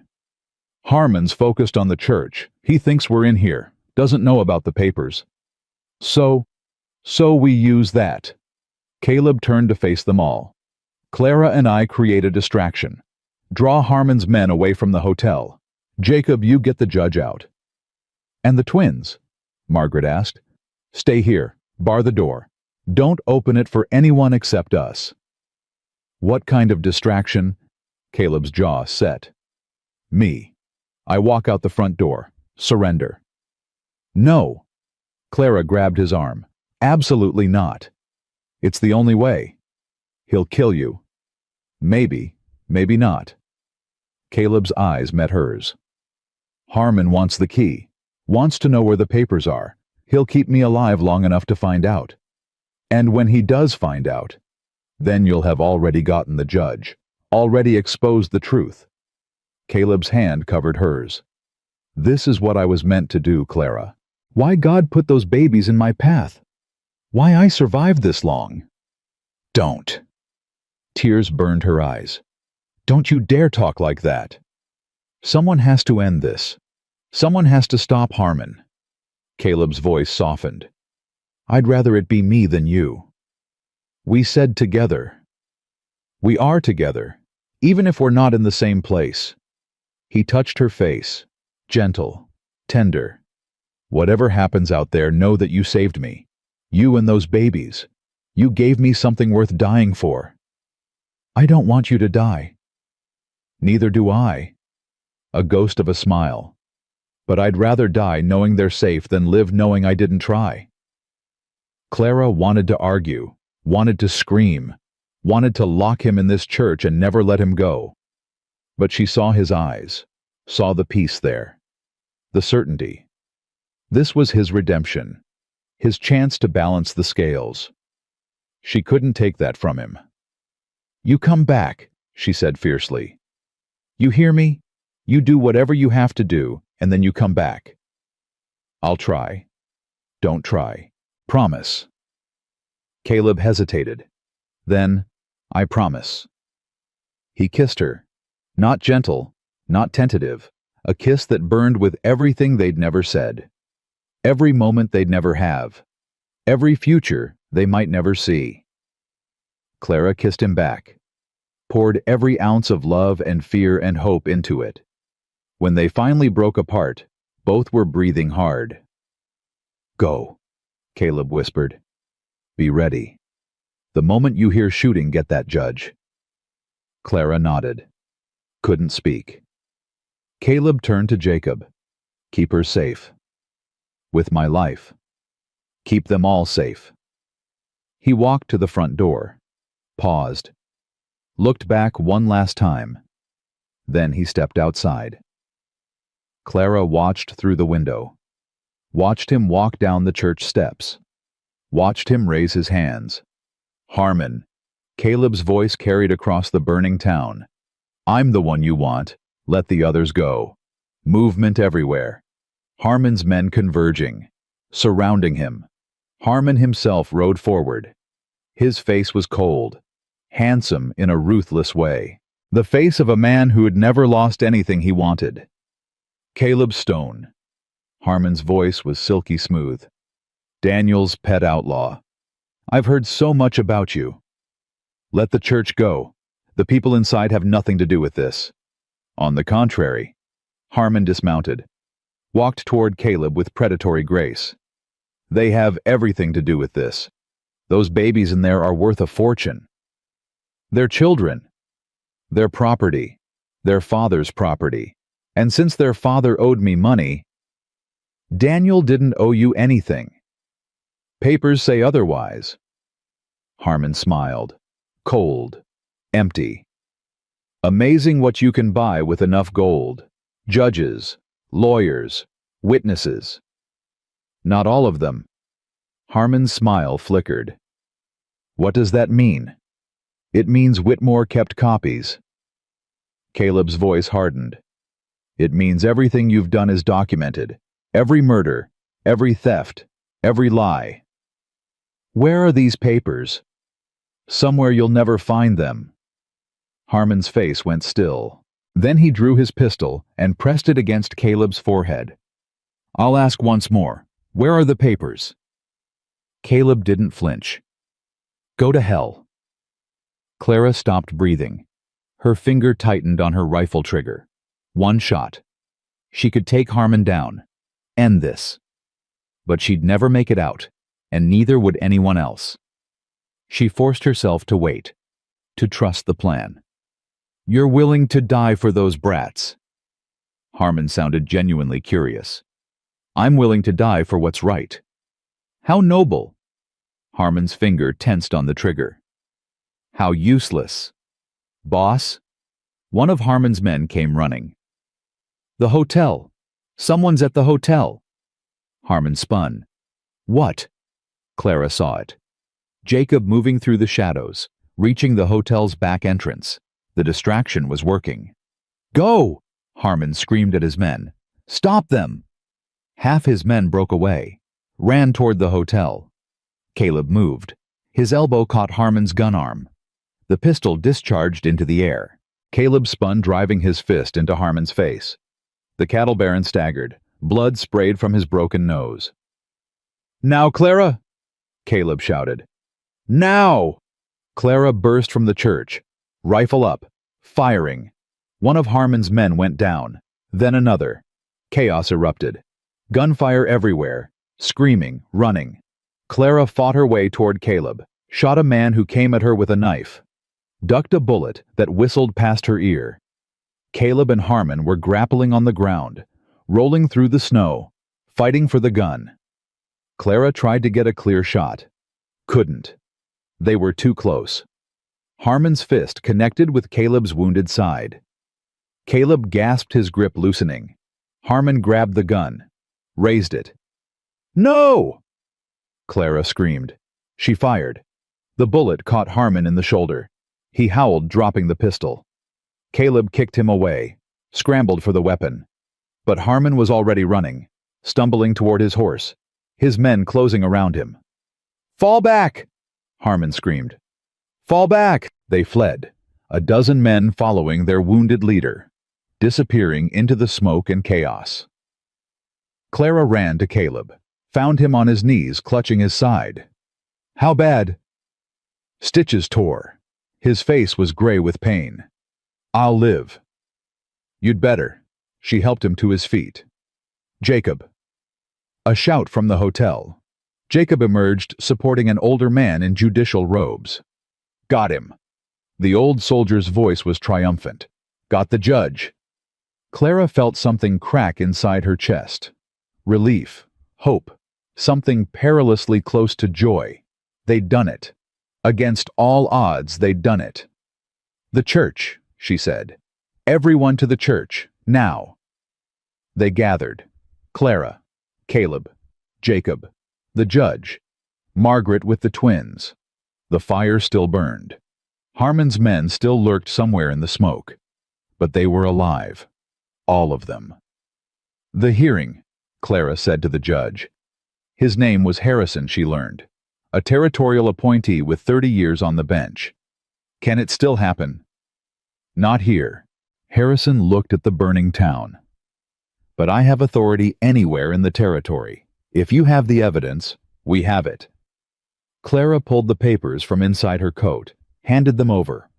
Harrison's eyes widened as he read. Page after page, his face growing paler with each revelation. My God, he whispered. I knew Harmon was ruthless, but this... Can you stop him? I can do more than stop him. Harrison's voice hardened. I can hang him. Then do it. Clara's eyes found the twins in Margaret's arms. Do it for them, for everyone he's destroyed. Harrison nodded slowly. The hearing will proceed, tomorrow morning, wherever we can find a safe location. Cooper's Ranch, Margaret suggested. It's 10 miles south, still standing. Harmon hasn't touched it. Then that's where we go. Clara turned to Jacob. Can you ride? Can a fish swim? Good. She looked at Caleb, at the blood seeping through his bandages. You need a doctor. I need to see this through. Caleb. Don't.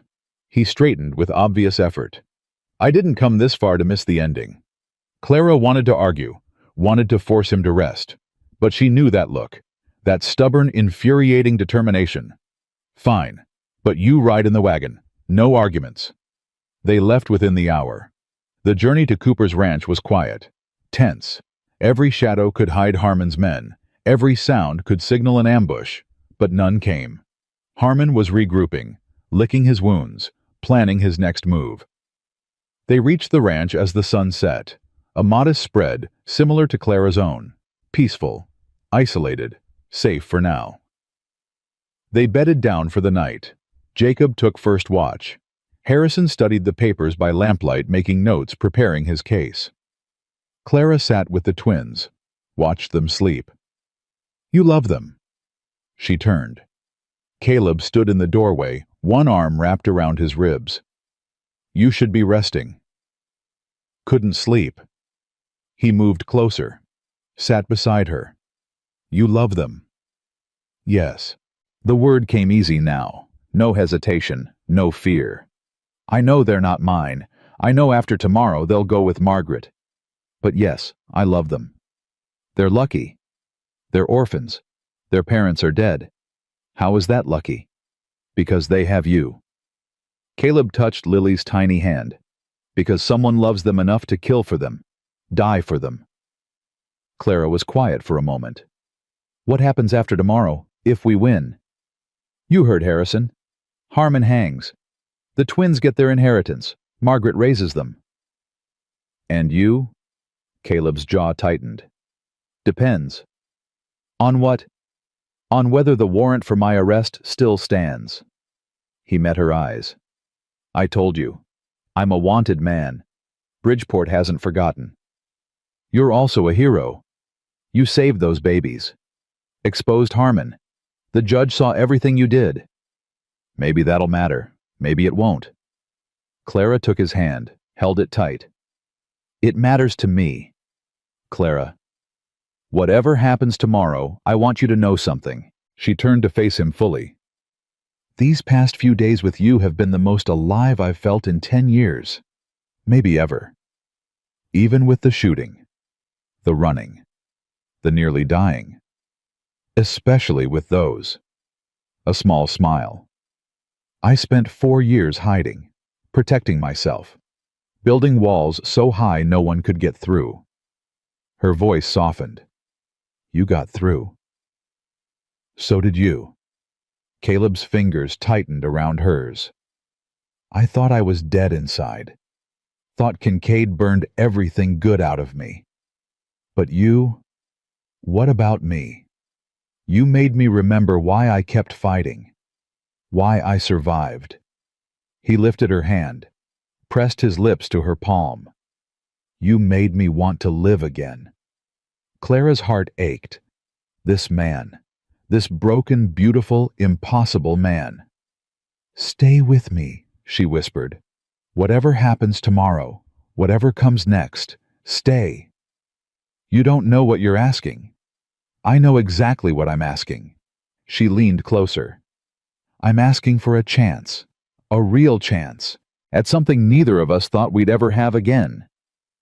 "What's that?" "A future." Caleb stared at her. In the lamplight, his eyes glistened. "I don't deserve you. Let me be the judge of that." "Clara, stop." She pressed a finger to his lips. "Stop fighting. Stop running. Just stop." He was silent for a long moment. Then he pulled her close, held her against his chest. His heart pounded beneath her ear. "Okay," he whispered. "Okay what?" "Okay, I'll stay." His arms tightened around her. "If we survive tomorrow, if they don't hang me, if there's anything left when this is over." He kissed the top of her head. "I'll stay." Clara closed her eyes. Let herself believe it. Let herself hope. Tomorrow would bring the hearing, the confrontation, the reckoning. But tonight, in this quiet ranch house with 2 sleeping babies nearby, she had something she'd thought lost forever. Someone to hold on to.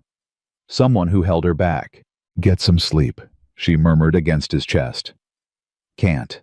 Harrison needs my testimony in the morning." "Then rest. Just rest." They sat like that through the night. Clara in Caleb's arms, the twins sleeping peacefully. Outside the stars wheeled overhead. The wind whispered through the pines. And somewhere in the darkness, Fletcher Harmon plotted his revenge. But that was tomorrow's battle. Tonight they had this moment, this peace. It would have to be enough. Dawn came too fast. Clara woke with her head on Caleb's shoulder. The twins were crying. Margaret was already up preparing bottles. "What time is it?" Clara asked groggy. 6. Jacob appeared with coffee. "Harrison wants to start at 8, says he wants this over with before Harmon can interfere." Clara nodded, took the coffee, let it burn away the fog of sleep. "Where's Cooper?" "Still missing." Jacob's face was grim. "Harmon's holding him somewhere, insurance probably. Then we need to find him." "Miss Clara." "He risked everything for those babies, for us." Clara set down the coffee. "I'm not leaving him to die." "We don't even know where he is." "Then we find out." Clara grabbed her rifle. "Where are Harmon's men most likely to have taken him?" "There's an old silver mine 5 miles east," Caleb said. He was already on his feet, pale but determined. "Abandoned. Isolated. Perfect place to hold a prisoner." "Then that's where we go." "Clara, the hearing starts at 8. We'll be back before then." Clara met his eyes. "Cooper saved us. Multiple times. We owe him this." Caleb hesitated, then he nodded. "Together. Together." They rode out at first light. Clara, Caleb, and Jacob. Margaret stayed with the twins, and Judge Harrison, surrounded by what remained of Cooper's ranch hands. The mine was exactly where Caleb remembered. A dark mouth in the mountainside, 2 horses tied outside. "Only 2 guards," Clara whispered. "That we can see." Caleb checked his revolver. "Could be more inside." "Only one way to find out." They dismounted, approached on foot, silent, careful. The first guard never saw Jacob coming. The old soldier moved like a ghost, his knife finding the man's throat before he could cry out. The second guard heard something, turned, found Clara's rifle barrel pressed against his forehead. "Where's the preacher?" Clara asked quietly. The guard's eyes went wide. "Inside. 3rd tunnel on the left. But ma'am, you can't." Clara knocked him unconscious with the rifle butt. "Let's move." The mine was dark, cold, dripping. They found Cooper exactly where the guard said, tied to a support beam. Beaten, bloody, but alive. "Clara." Cooper's voice was hoarse. "How?" "Explanations later." She cut his bonds with her knife. "Can you walk?" "I think so." Caleb helped him up. Cooper swayed but stayed standing. "Harmon," the Reverend gasped. "He's planning something. I heard his men talking. An attack on the ranch." Clara's blood ran cold. "The twins. We have to go back, now." They ran. The ride back was agony. Every second felt like an hour. Every shadow could hide Harmon's army. The ranch came into view.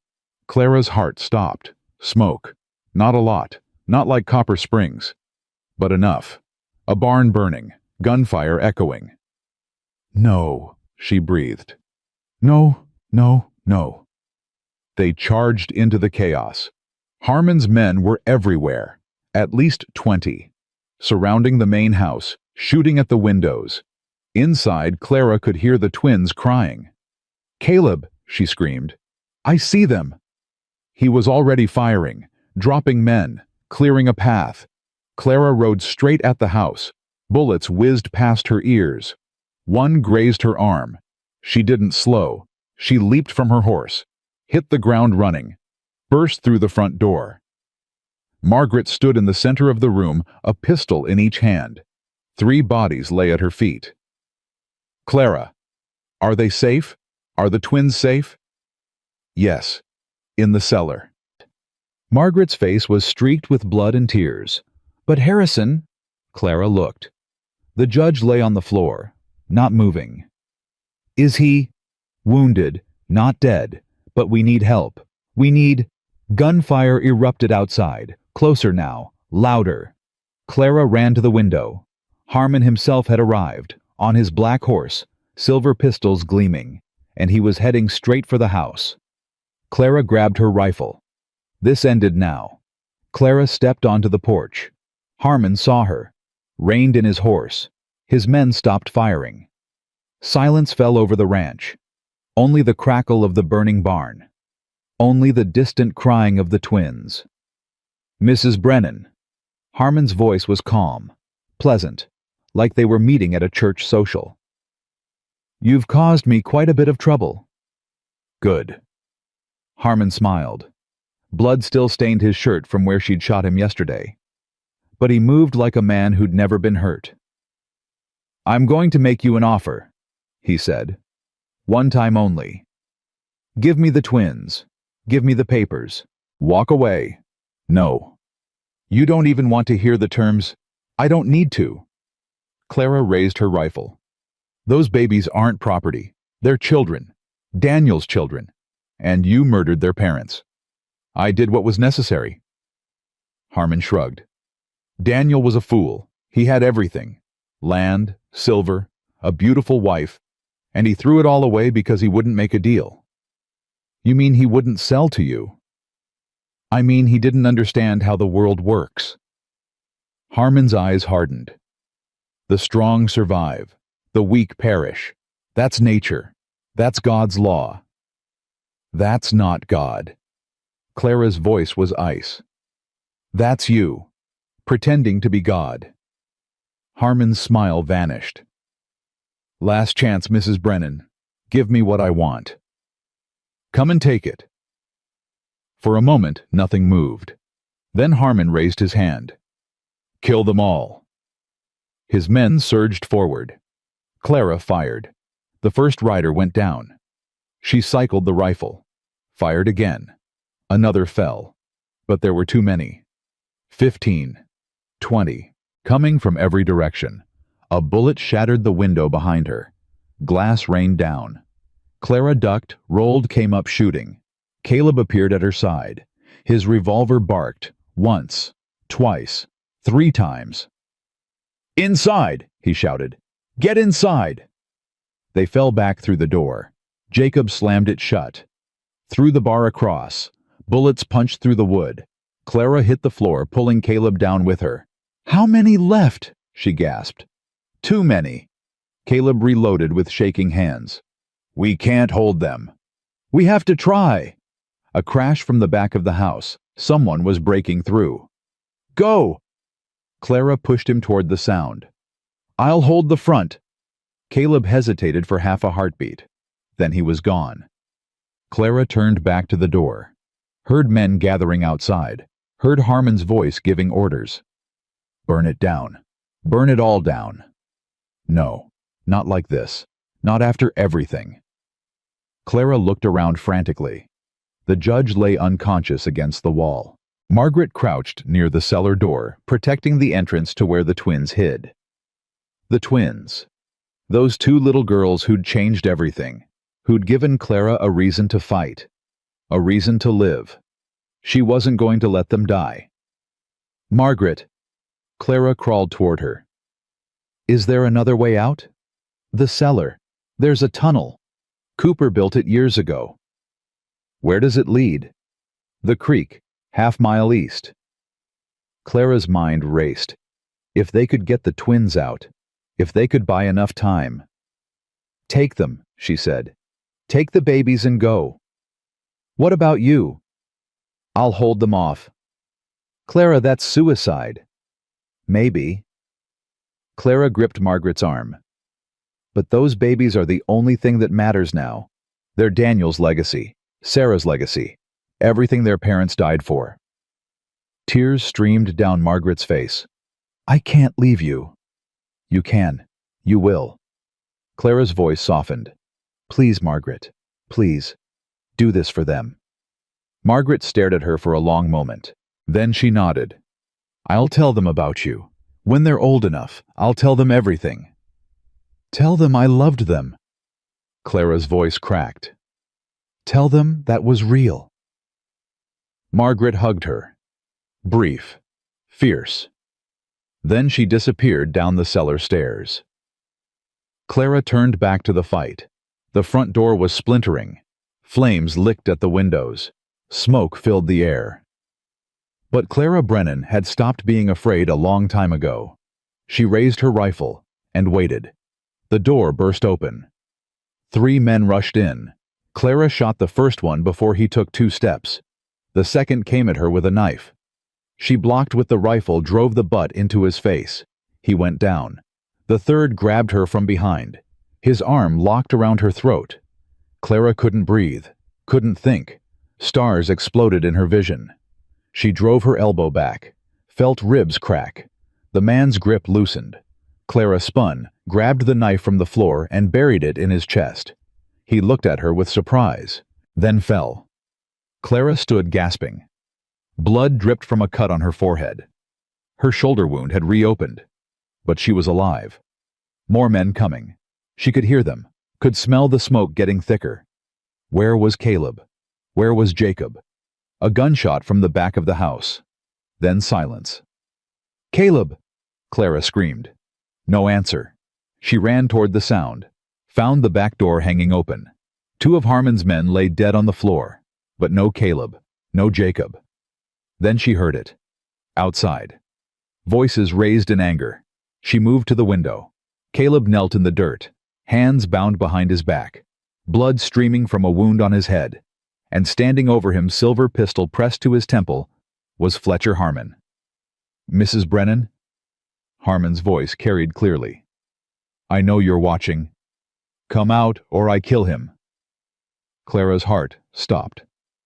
Her breath stopped. Everything stopped. Caleb. Her. Caleb. On his knees. About to die. Because of her. Because she'd chosen to fight. "Don't do it," Caleb shouted. His voice was hoarse but strong. "Clara, don't you dare!" Harmon pistol whipped him. Caleb slumped but didn't fall. 30 seconds. "Mrs. Brennan. Then I paint the ground with his brains." Clara looked at the rifle in her hands. At the window. At Caleb. She couldn't get a clean shot. Not from here. Not without risking him. But maybe she didn't need to. 20 seconds. Clara dropped the rifle, raised her hands, walked out the front door. "I'm here." Harmon's eyes lit up. Victory. Triumph. The look of a man who always got what he wanted. Wise decision. He kept the gun on Caleb, but turned to face her. "The papers. Where are they?" "Inside. With the judge." "And the twins?" Clara's heart clenched. "Gone. Margaret took them through the tunnel." Harmon's face twisted. "You're lying." "Check the cellar yourself." He gestured to one of his men. The man disappeared into the house. Silence stretched. Clara counted heartbeats, counted the seconds until the man returned. "She's right, boss. Cellar's empty. Tunnel goes underground." Harmon's composure cracked.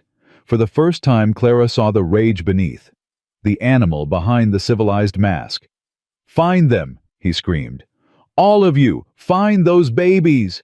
His men scattered, running for horses, disappearing into the darkness, until only Harmon remained. Him, Caleb, and Clara. "You think you've won?" Harmon's voice was deadly quiet. "You think this changes anything? It changes everything." Clara's voice was steady. "Those papers are still inside. The judge is still alive. By morning, the whole territory will know what you did. The judge can have an accident. Papers can burn. And Whitmore, and everyone else who knows." Clara shook her head. "It's over, Harmon. You just don't know it yet." "Nothing is over until I say it's over." Harmon raised his pistol, pointed it at Clara. "And I say you die first." Caleb moved. His bound hands didn't stop him. He threw himself at Harmon's legs, knocked him off balance. The gun went off. The bullet whistled past Clara's ear. Clara dove forward. Her hand closed on a rock. She swung. The rock connected with Harmon's skull. He staggered, dropped the pistol. Caleb was on his feet somehow, his hands still bound but his legs free. He kicked Harmon in the chest. The cattle baron fell backward, hit the ground hard. Clara grabbed the pistol, aimed it at Harmon's head. "Don't move!" Harmon lay still, Blood trickled from his temple, but his eyes burned with hatred. "You can't kill me?" His voice was rough. "I'm Fletcher Harmon. I own this territory." "You own nothing." Clara's finger tightened on the trigger. "Not anymore. Pull that trigger and you're a murderer, just like me." "No." Clara's voice was ice. "Not like you. Never like you." She wanted to do it. God, she wanted to do it.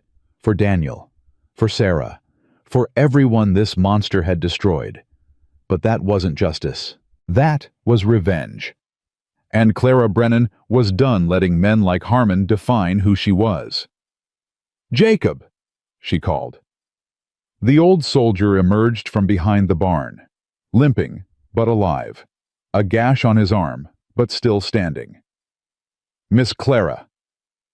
"Find some rope. Mr. Harmon is going to wait for the territorial marshal." Harmon's face went pale. "You can't do this. I have friends. Powerful friends." "Not anymore." Clara kept the gun steady.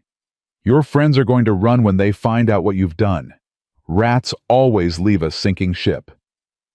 Jacob returned with rope, bound Harmon's hands and feet, dragged him toward the barn.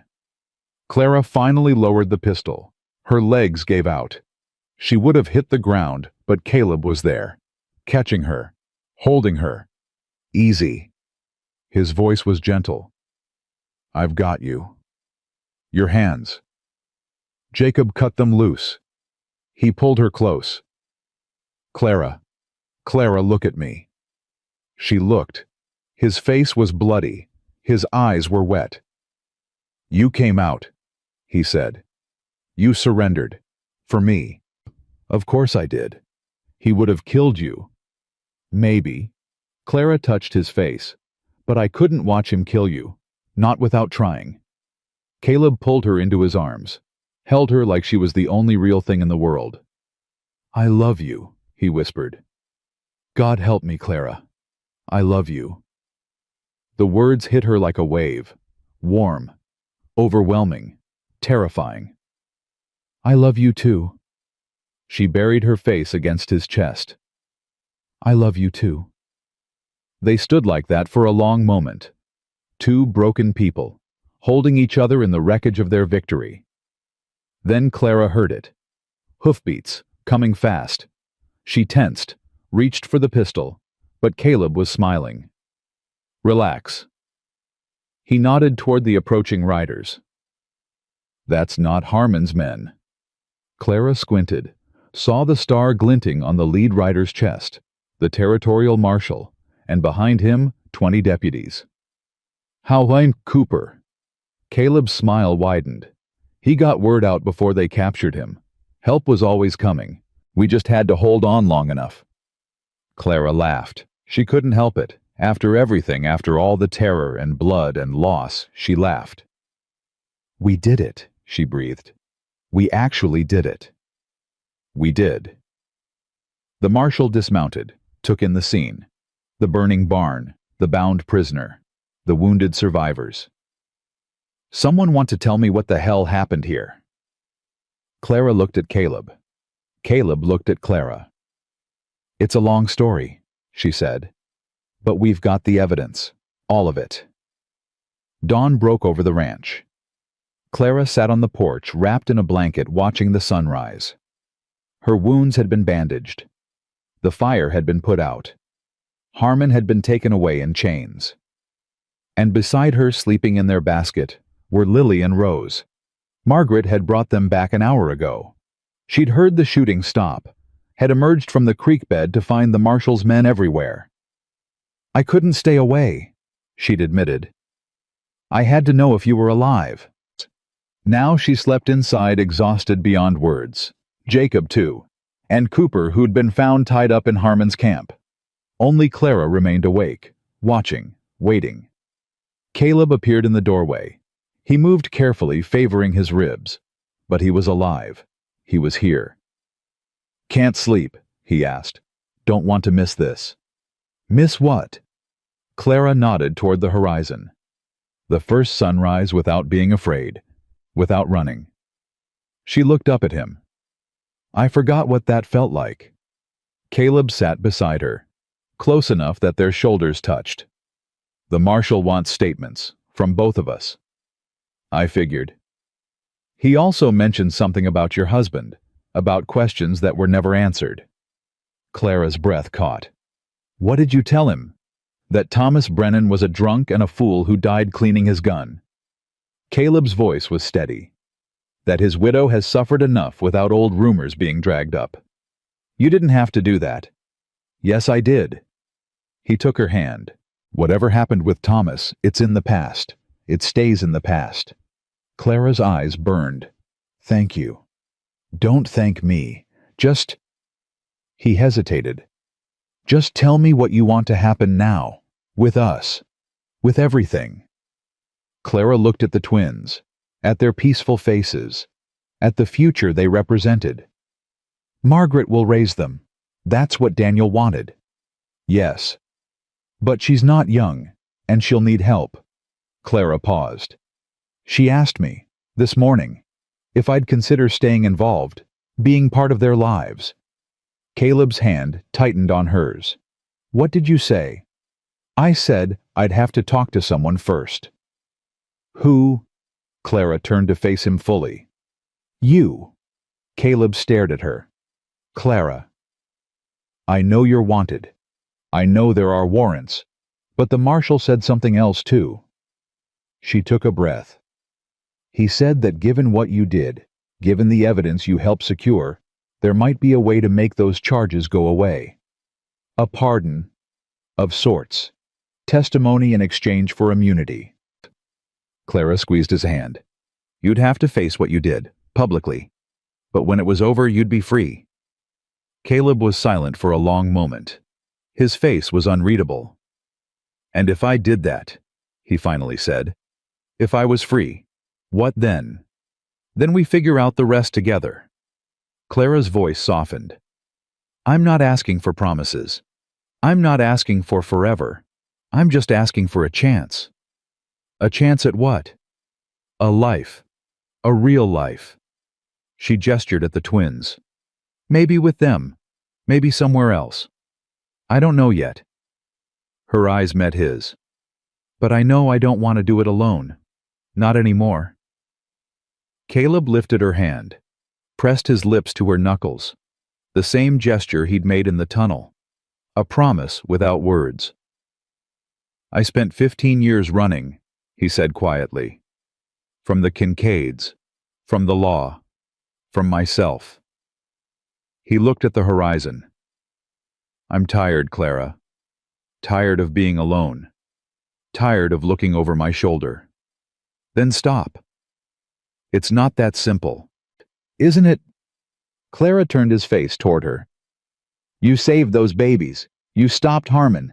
You're not the man you were 15 years ago. Her voice strengthened. You're the man who rode through a blizzard with a bullet in his side to protect 2 children he'd never met. That's who you are now. Caleb's eyes glistened. You really believe that? I believe in what I've seen. Clara touched his chest, where the K was scarred into his skin. This mark doesn't define you. Your choices do. And you've made good choices, Caleb. Hard choices. The kind that matter. He covered her hand with his, held it against his heart. Okay. Okay, what? Okay, I'll talk to the marshal. I'll do what needs to be done. His voice dropped. And then if you'll still have me, I'd like to stay. Stay where? Wherever you are. A ghost of a smile touched his lips. I hear there's a ranch that needs rebuilding. Woman who runs it could probably use some help. Clara's heart swelled. You're talking about Willow Creek. I'm talking about home. Caleb pulled her close. If you'll let it be mine too. Clara buried her face against his shoulder. Let the tears come. Not tears of sorrow, tears of relief, of joy, of something she'd thought she'd never feel again. Hope. Yes, she whispered. Yes, it can be home. They sat together as the sun rose higher, as the twins stirred and woke, as the new day spread golden light across the territory. Behind them, the ranch hands were already working, clearing debris, tending wounds, beginning the long process of recovery. Ahead of them, the future stretched out, unknown, uncertain, full of possibility. Clara thought of Daniel and Sarah, of the sacrifice they'd made, the legacy they'd left behind. Those two little girls would grow up knowing they were loved, knowing they were wanted, knowing that people had fought and bled and nearly died to give them a chance. That had to mean something. It had to matter. Margaret appeared in the doorway. Her eyes found Clara and Caleb sitting together, the twins between them. "The marshal is asking for you," she said softly. "But he said it can wait. Said you've earned a moment's peace." Clara looked at Caleb, at the babies, at the woman who would raise them. "Tell him we'll be there soon," she said. We're just enjoying the sunrise." Margaret smiled, the first real smile Clara had seen from her since this all began. "Take your time." She disappeared back inside. Clara leaned against Caleb, felt his arm wrap around her shoulders. "What are you thinking?" he asked. "I'm thinking about second chances." Clara watched Lily yawn tiny fists stretching toward the sky. "About how we don't always get them, but when we do, we'd better not waste them." "Is that what this is, a second chance?" "For all of us." Clara looked up at him. "You, me, them." She paused. "We've all been through hell. We've all lost things we can't get back. But we're still here, still breathing, still fighting, still together." "Yes," Clara smiled. "Still together." Caleb kissed the top of her head, gentle, tender, the touch of a man who'd learned what mattered. "So what happens now?" he asked. Clara considered the question. The hearing would happen today. Harmon would face justice. The papers would prove everything. Then there would be trials, testimonies, legal proceedings that could take months. But eventually it would end. The dust would settle. The wounds would heal. And then Clara would rebuild her ranch, raise cattle, plant crops, make a life, with Caleb at her side, with the twins in her heart, with a future she'd never dared imagine. Now, Clara reached for his hand, held it tight. Now we live. The sun climbed higher. The twins cooed happily in their basket, and somewhere in the distance, a meadowlark began to sing. Fletcher Harmon was convicted 3 months later. The evidence was overwhelming, the testimony damning. He hanged in Copper Springs on a cold February morning, surrounded by the families of everyone he'd destroyed. Clara didn't attend the execution, neither did Caleb. They were busy that day, as they were most days rebuilding Willow Creek Ranch from the ground up. Margaret brought the twins to visit every Sunday. Lily and Rose grew strong and healthy, their laughter filling the empty spaces that loss had carved into Clara's heart. Caleb's pardon came through in spring.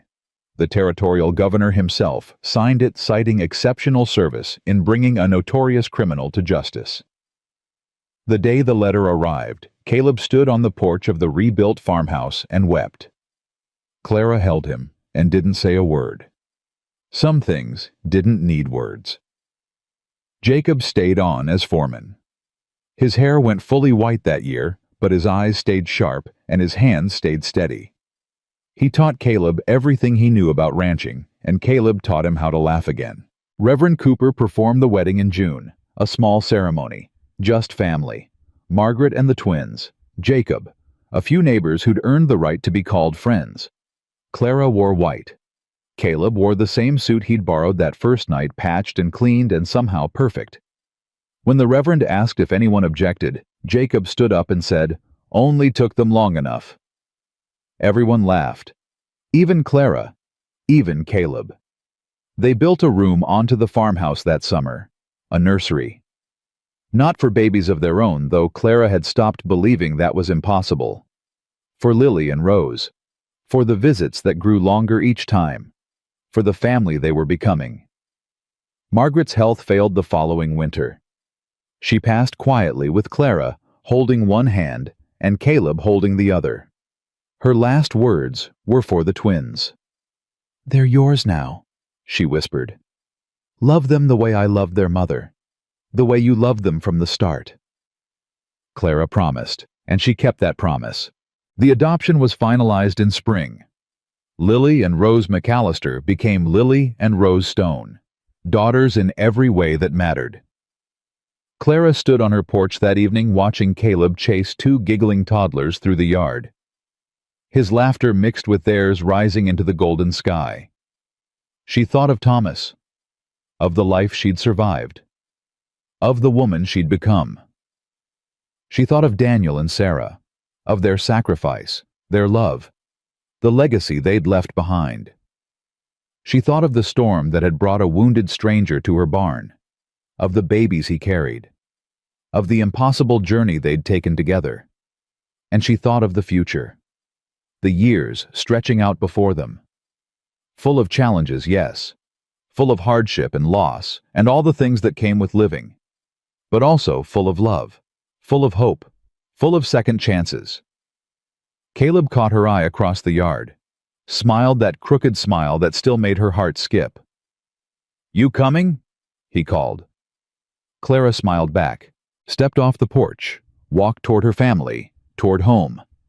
Some stories end with death and destruction, with villains triumphant and heroes fallen. This one didn't. This one ended with a woman who learned to trust again, a man who found redemption, two little girls who would never know the darkness that nearly swallowed them. This one ended with love. And that Clara thought as she swept Lily into her arms and felt Caleb's hand find hers was the only ending that mattered, the only ending worth fighting for, the only ending worth living for, home at last.